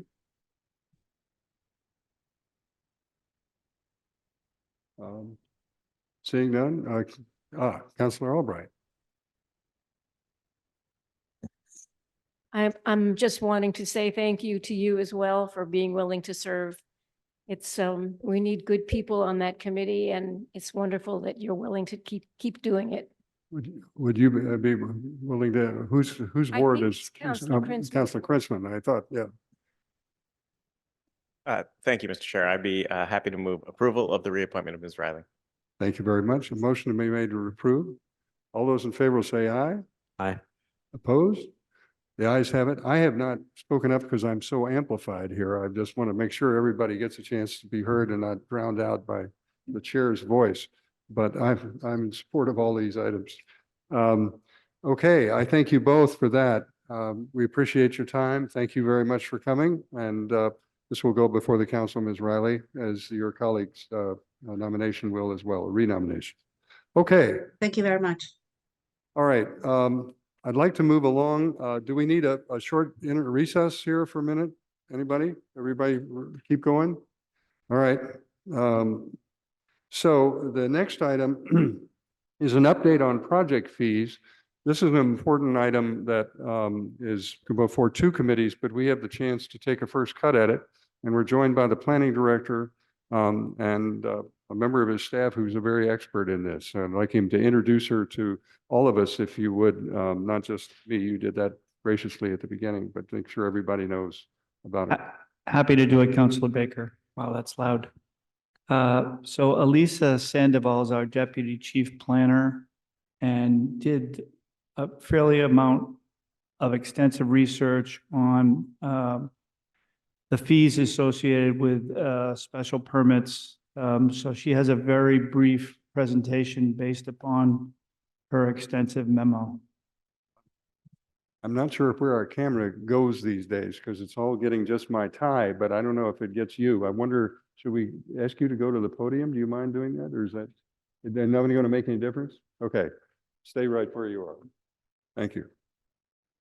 Hi, can you hear me? Oops, it's a little loud. So this is docket item 8724, and this is a proposal to review or at least discuss the proposal to potentially raise the project review fees for special permits, site plans, and zone changes. So there's a fairly extensive memo, but I'm just going to present some of the highlights from the memo in this presentation. So this is just a little bit of background behind the whole effort to review and potentially update the planning permit fees. We found during the research that the direct costs associated with public noticing of special permits is really not even covered under the current existing fee structure. So, you know, this kind of calls for a need to potentially raise the planning permit fees as well. It has been at least over a decade since the fees were last reviewed or updated.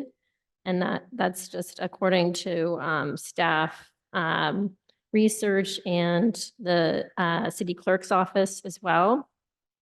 And we also found that just looking at other neighboring communities, the communities around us have really significantly changed the way they are establishing their permit fee structure. So we thought it's a good idea to kind of relook at it to make sure that Newton is kind of up to par with our neighboring communities. And another reason for doing this is that our new VCOD ordinance has a new site plan review component. And currently that site plan review has no fee associated with it. So we think this should also be included in the new fee schedule proposed. So this is kind of highlighting some of the planning analysis that was done as part of this. We looked at special permits and site plan review processes just to look at the level of effort for each type of project and review. And we really found that the amount of staff effort and review really depends on the size of the project. Some projects are very extensive and might include transportation, engineering, stormwater, and affordable housing, as well as legal review. And so those projects would necessarily kind of be at least expensive in terms of staff time. The memo also looked at the typical level of effort and time for various size projects. We looked at just breaking it down between small, medium, large, and very large development projects, and gave an estimated time of effort for those types of projects. And we looked at an estimate of hours for planning staff, for law, and the city clerk staff time as well. And we also, as I mentioned before, looked at the expenses associated with the public noticing for special permits, and found that all the direct expenses, such as sending abutters notices, mailings, advertisings, that all exceeded $400 per special permit, which is actually over the special permit fee, at least for residential projects. So Newton is not covering its costs even for the direct expenses. And then just going over the site plan, the new site plan review for VCOD currently doesn't have a fee associated with it. So we're proposing a fee for that category. And just kind of highlighting that we looked at the community, neighboring community fee structures, just to see how they were structuring their special permit and site plan review fees, and found that those communities were definitely higher than the city of Newton, and mostly because those communities that, are really at the same scale and size as Newton are basing their project review on the size of the project. So really, the larger the project, the larger the fee. And this is a table showing the current fees, depending on the special permit and zone change, administrative site plan review, special permit sign. So just kind of outlining what the current fees are, and then showing, just our first proposal of where we think the fees should go towards. And we're recommending that, for each type of filing, that there's a base fee, but for certain categories that might have like a larger, square footage of new construction, that we're including an incremental increase in the fees based on the size of project. So we're proposing the base fee would be ranged from $500 to $1,000, and that for new construction for residential, VCOD, business, mixed use and manufacturing districts, that it be an additional charge of $50 per 1,000 square feet of gross floor area. And this is pretty much in line with the town of Brookline's their fee structure as well. So we found that their community had a kind of more appealing fee structure that we wanted to go towards as a model. And then also we had a few carve outs for special types of maybe smaller types of permits, such as parking waivers of 10 or fewer spaces. We wanted to have a little bit of relief for smaller projects, for small businesses and homeowners that may not be as large as the $1,000 base fee for a larger project. So we had a proposed fee of $500 for parking waivers of 10 or fewer spaces, and then a special permit fee of $500 for smaller residential projects, such as that would require kind of a less stringent review because they're so common and may have to do with pre-existing nonconformities. So extension of nonconforming dimensions or FAR only special permits. And then lastly, we did propose that there be a new fee for when a project has changed so significantly that it requires renoticing. So we propose a fee of $500 for that, and that is pretty common in other communities as well because of just the direct expenses related to public renoticing. So that sort of outlines the main existing and proposed fee structure. And then in terms of next steps, we're looking for your policy input and recommendations. And then what we would do is present and review and hopefully have a decision by the finance committee. So thank you. Thank you. I appreciate the extensive presentation. The way the Zoom works, a part of the chart was obscured by the closed captioning at the bottom. So we may have to get a reproduction of this. But let me recognize Councillor Albright. So thank you very much for all the work you've done. It struck me that the fees all seem very high. And so I have to get used to that and understand it. But they all the $1,000 fees really got to me. But the two that really worried me the most were the accessory apartment fee, because it's so expensive to create an accessory apartment. All the renovations you have to do to your home to make it work. It feels like we don't want to throw any more roadblocks into that one. And the other one that got to me was the parking waiver for 10 or fewer spaces, because in the VCOD, we did away with parking requirements. And here we are going to raise the fee in other parts of the city. And all these waivers always get approved anyway. I don't remember any project where the waivers for parking weren't approved.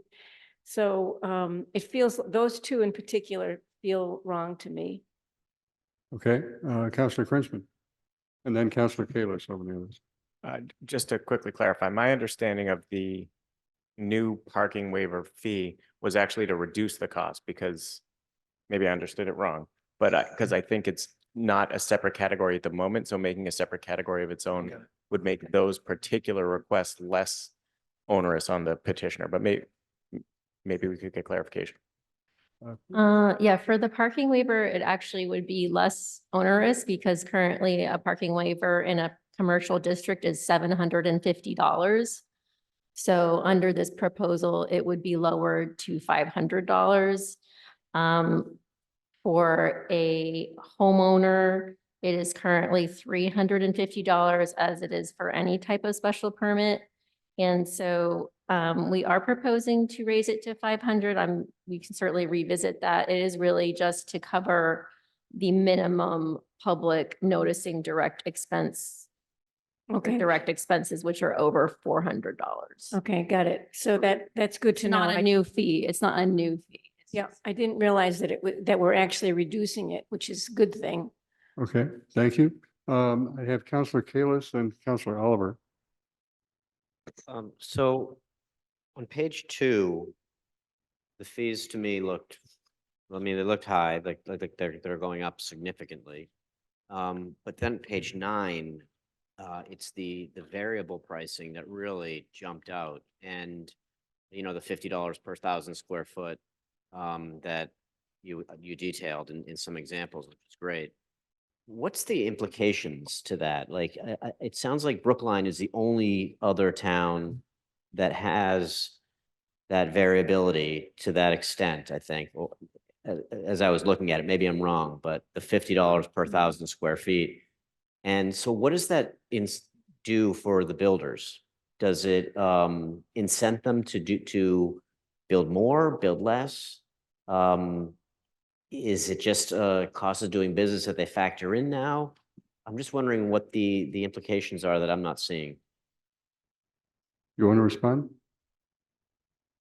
Yeah, I think that, I mean, it is in line with what the town of Brookline is charging. I think it is in line with Cambridge as well.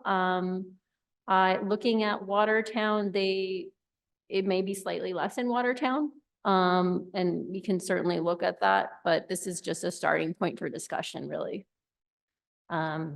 we felt that this was not overly aggressive or out of line with other communities. And there's another thing to keep in mind is that other communities also have not looked at their permitting fees in quite a while. So we don't necessarily, we just want to make sure that we're kind of putting our best foot forward for this and not downplaying the fees associated with the project time and Okay. review. Thank you. Mr. Ciccarello, do these feel right to you? I mean, are you experiencing a situation when builders come in where they're like, where they actually say to you, these fees that you have right now are so low? Or, you know, what's your feeling on all this? Because it just seems like it's a huge change for us. That's why I'm asking these questions. I've actually had no conversation with any builders about the fees for planning, so I really can't comment. Can I ask a question that may clarify this? What's the last time we raised these or set these fees? There's an inflation index that, Yeah, so I think Elisa looked back at least 10 years. It's at least 10 years, if not more. So I think I agree that they do look a little bit large, considering where they were, but in one sense, they're way, way overdue. The amount of time, staff time that goes into each of these projects can be incredible. Even the smallest projects sometimes are back before land use 3 times, 4 times. That's a tremendous amount of staff time, the noticing, et cetera. I think the proposal is not out of line, and maybe we need to detail a little bit better in terms of what other communities are doing. We're kind of way behind the curve in terms of some of the communities, and I think Ms. Sandoval is correct. Many communities just haven't paid attention to this, and they have old stuff on the books that haven't been updated. There are examples on page 9 that kind of pull out existing projects and what the fee would be to give you a sense of what we're talking about. And you can see from the complexity of the different projects what the proposed fee would be. let me just comment. I didn't notice the boards and commissions with regulatory authority like conservation or historic included here. Is that correct? They have fees, or do they not? You recall? We didn't cover if there's a separate application fee for conservation. We're just looking at the very specific special permit and site plan review fees. Right. I guess, at least from my perspective, having sat in on some meetings where some people we want to make it easy for homeowners to do things in these historic districts, but we've seen some repeat players coming back and back again and again, trying to basically work their way through and take the time of the staff and the commission, which is they're agreeable to do, but it seems to me there ought to be at least some recognition at some appropriate point for the staff time, if not the volunteer time involved in these matters. So if that's beyond the scope of what you've presented to us, but I do think it's worth considering simply because the point you've made, Mr. Heath, about how much time is involved.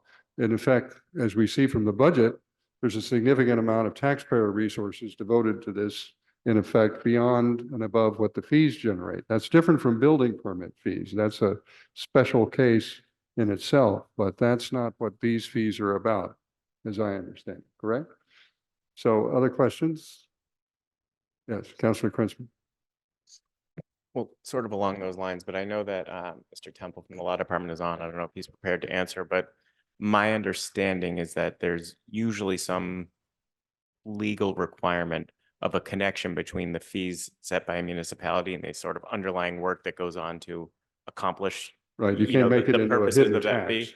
Yeah, And so I think that's one of the reasons why it was helpful, certainly to hear from the planning department what the staff time is on those things. So again, I see that they've unmasked themselves and maybe they would be willing to weigh in.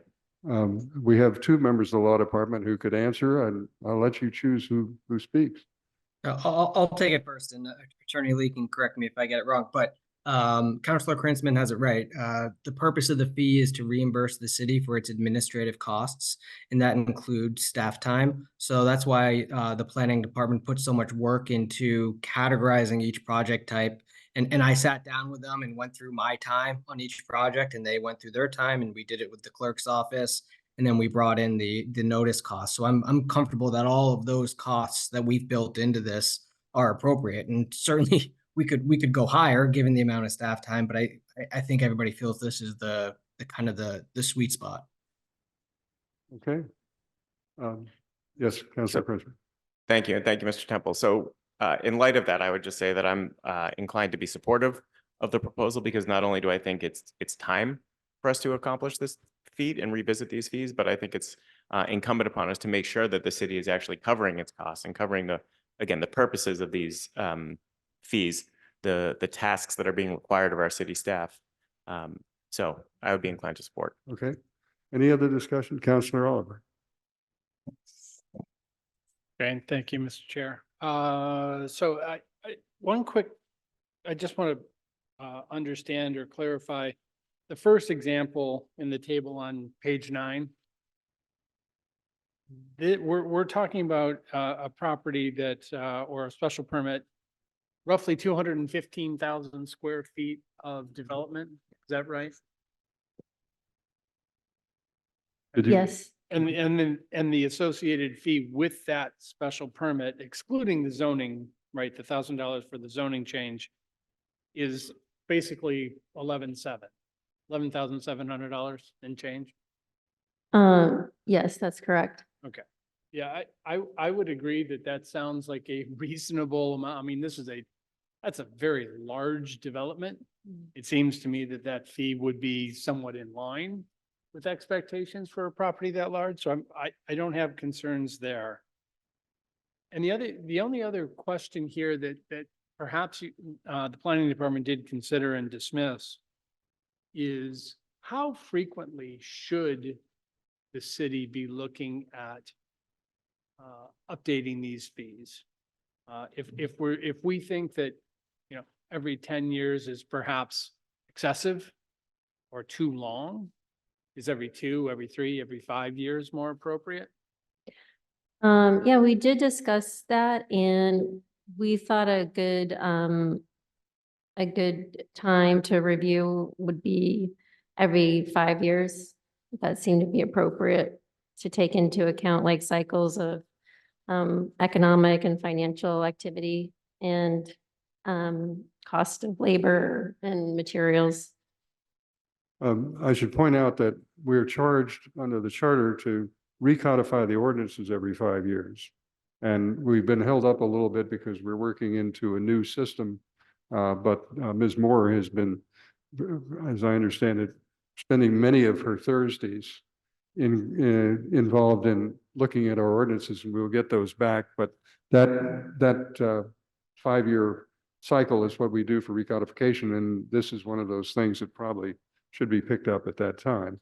So I hope that's responsive. Awesome. And then no. the last comment I had, Yeah. sorry, Chair.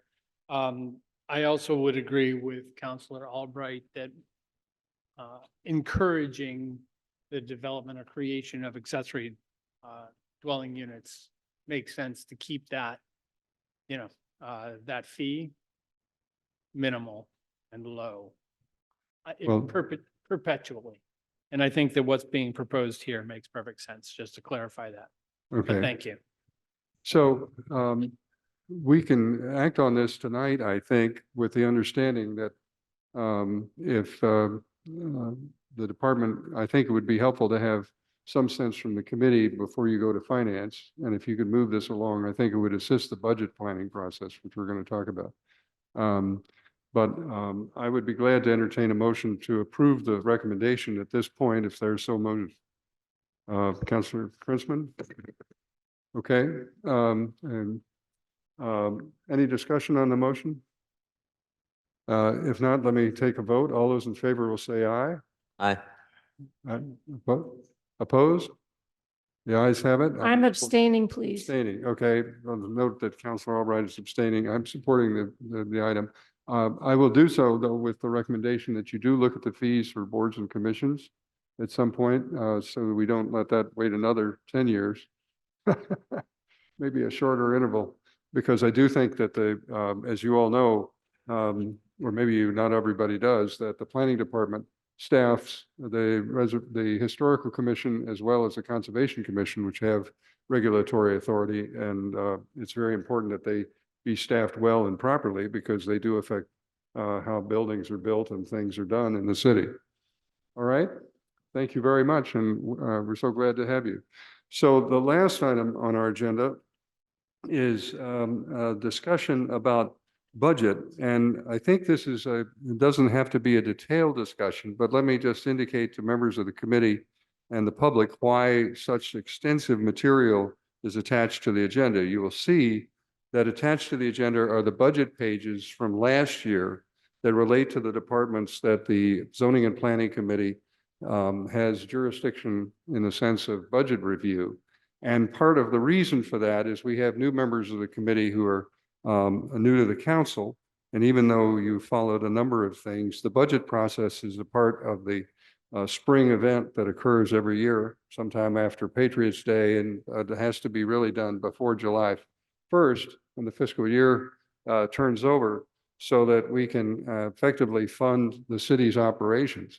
And the items here are extensive, but we have both the Commissioner of Inspectional Services and the Planning Director, who between them staff the vast amount of activity that goes on in these budget items. And what I wanted to do was give members of the committee a chance to look at these and just ask any questions about current operations. Future budget matters will be deferred until we actually get to the budget, and we have I believe, don't we have a committee of the whole conversation coming up later this week about budget? Is that on the 29th? March 7th. Oh, okay, March 7th is when we're doing it. I thought it was the 29th for some reason, but anyway, we'll have obviously a conversation about the budget itself, but we'll have our own committee discussion as the committee when the budget items come to us. But I wanted to make sure that members of the committee had some sense of what the departments do. And I just want to offer an opportunity, because we have both department heads here. If you would like to say anything in addition to what you've been so gracious in providing us in writing. Mr. Heath, do you want to start off, and then Commissioner? Yeah, no, I'm happy to hear the questions tonight and provide, be prepared to answer them. I'll try to handle the simple ones tonight, and the more complex ones, I'll do a little research.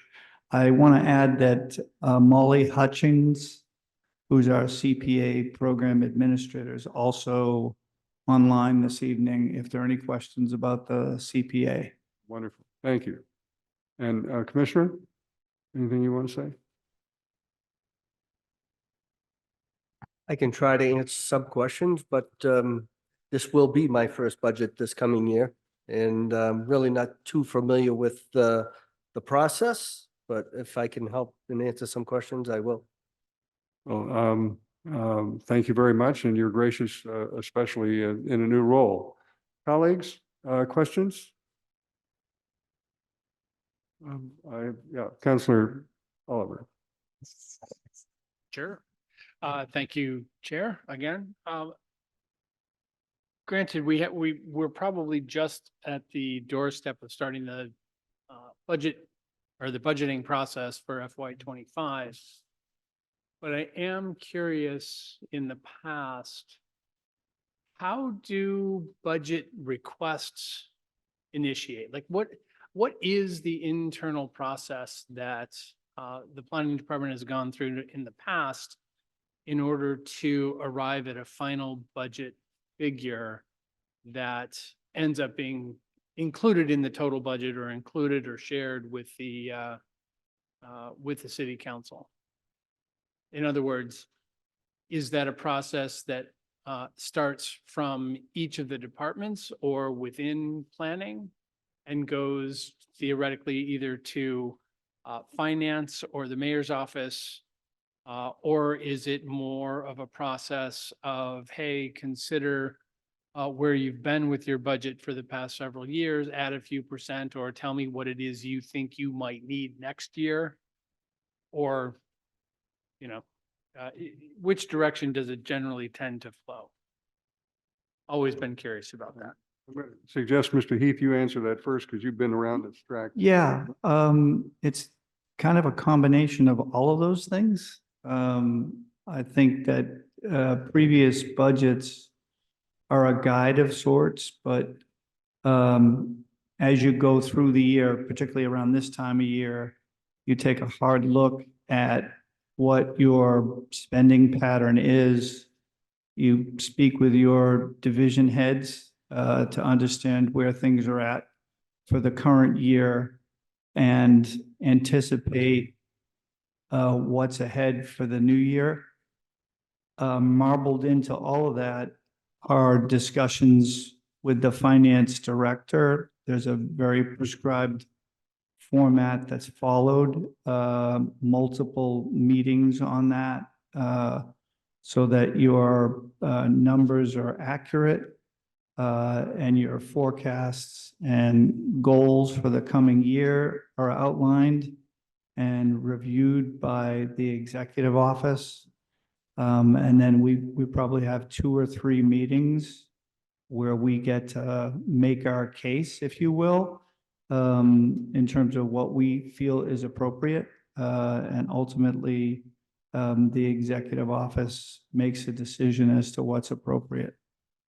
Great. And so that kind of, I'm glad you brought that up. I want to mention that we've been joined by the Chief Administrative Officer in person, who might want to elaborate a little on the answer to that question. Is that a fair summary of where you're here?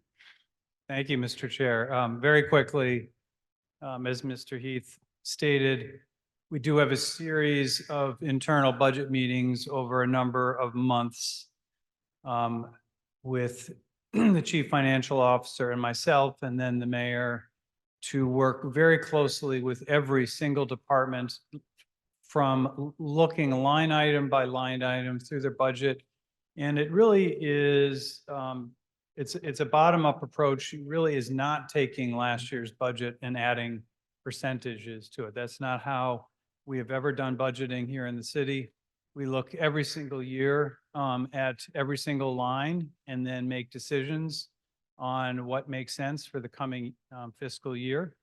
And we look at staffing, we look at costs, we look at and then analyze if, you know, things like electricity and water and sewer and all those things. Barney doesn't happen to have those things in his department for the most part, but many of the other departments do. So it is a real bottom-up approach that's extremely extensive. We have a great financial team now led by Harry Rosenfield that does a lot of the analysis with Maureen and myself, and then the mayor. So that is the internal process before it gets to the budget book that then lands on your desk and then kicks off the process with the council. So that's sort of a 2-second overview, and that's me doing it and not Maureen doing it. So, yeah. Thank you. Councilor Oliver? Yeah, just one follow-up, I think. In terms of the, you know, the goals or the outcomes, I think as they're listed in the budget book, are those also a product of a similar process? You know, from the bottom up, ground up, department up? Yeah, they really are. Those are done every year by the department. Some of them stay pretty constant. Veteran services, I mean, it's sort of known what, you know, Seth needs to do, although that has changed occasionally. I think every department re-looks at their outcomes and the metrics they look at every year. Some are tweaked from year to year. Some actually are changed wholesale, depending on what's going on. So Senior services, they'll be opening a new building sometime soon, and that's a good example. They'll be running a whole new complex. So those things do change from year to year. Great. I appreciate that. Thank you. Certainly. Other questions, especially from newer counselors? Counselor Getz. Oh, use the mic, please. This is to Director Keith. You know, just in terms of, we've heard a little of the pre-planning and what's going on with the VCOD, and that would require, you know, additional staff. So my guesstimation is that would get baked into this upcoming budget cycle, that you would need additional staff to review the VCOD applications that are coming in, as well as, you know, in ISD, that sort of implementation of the new zoning. That's my expectation. So we have been working on this. The commissioner can attest to this. We've had a number of meetings with his team and our team. We're not anticipating that we need new staff for that, because we have a pretty well-established routine with ISD, with special permits and comprehensive permits. So it's just a little bit of a different tweak with VCOD. So. So I think that, let me just add one other thing. There's some opportunities, and we have a companion item that may come up, and it's not a budget, but it's in programs and services about, for example, how the enforcement process goes with leaf blowers. Right now, we haven't had that question come up, but I can guarantee as soon as it gets warm, we will hear more about it from our constituents. So I think that, Mr. Commissioner, when you come, there's a reference in your last year's report. I think the kind of statistics and what's happened will be helpful to understand, because that's certainly going to be on the minds of some of the people that I hear from, and I suspect others. But if there are questions members of the council have not asked, but you would like to be considered as part of the budget discussion, I would just get them, please, to Ms. Norton, and she'd pass them on so that when the department heads come, they can be prepared and we can make this an efficient process. One of the reasons for this is a preview of coming attractions by looking at last year's movie, so to speak, the Oscar winners, and we have them here. But you'll have a chance to see this all again in a new form next time, and there'll be presentations. But anything you can do to try and anticipate what you might want to know about as a result of seeing the format and the materials presented as an attachment to the agenda will help the department heads do the kind of job that they like to do when they come before us for that review. Any questions? Any further questions?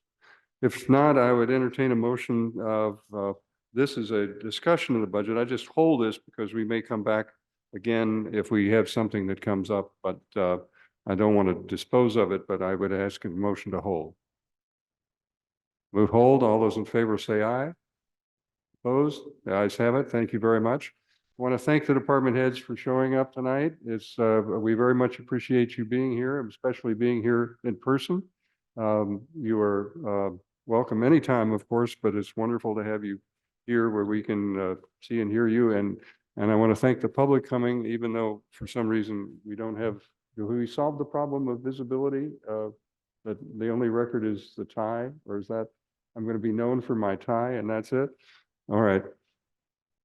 I think that's it. Ms. Norton, we have anything else on our agenda that we haven't disposed of? That's all we got. All right, I'd entertain a motion to adjourn. Motion to adjourn. All those in favor say aye. All right, opposed? No? Okay. No, I'm not really no.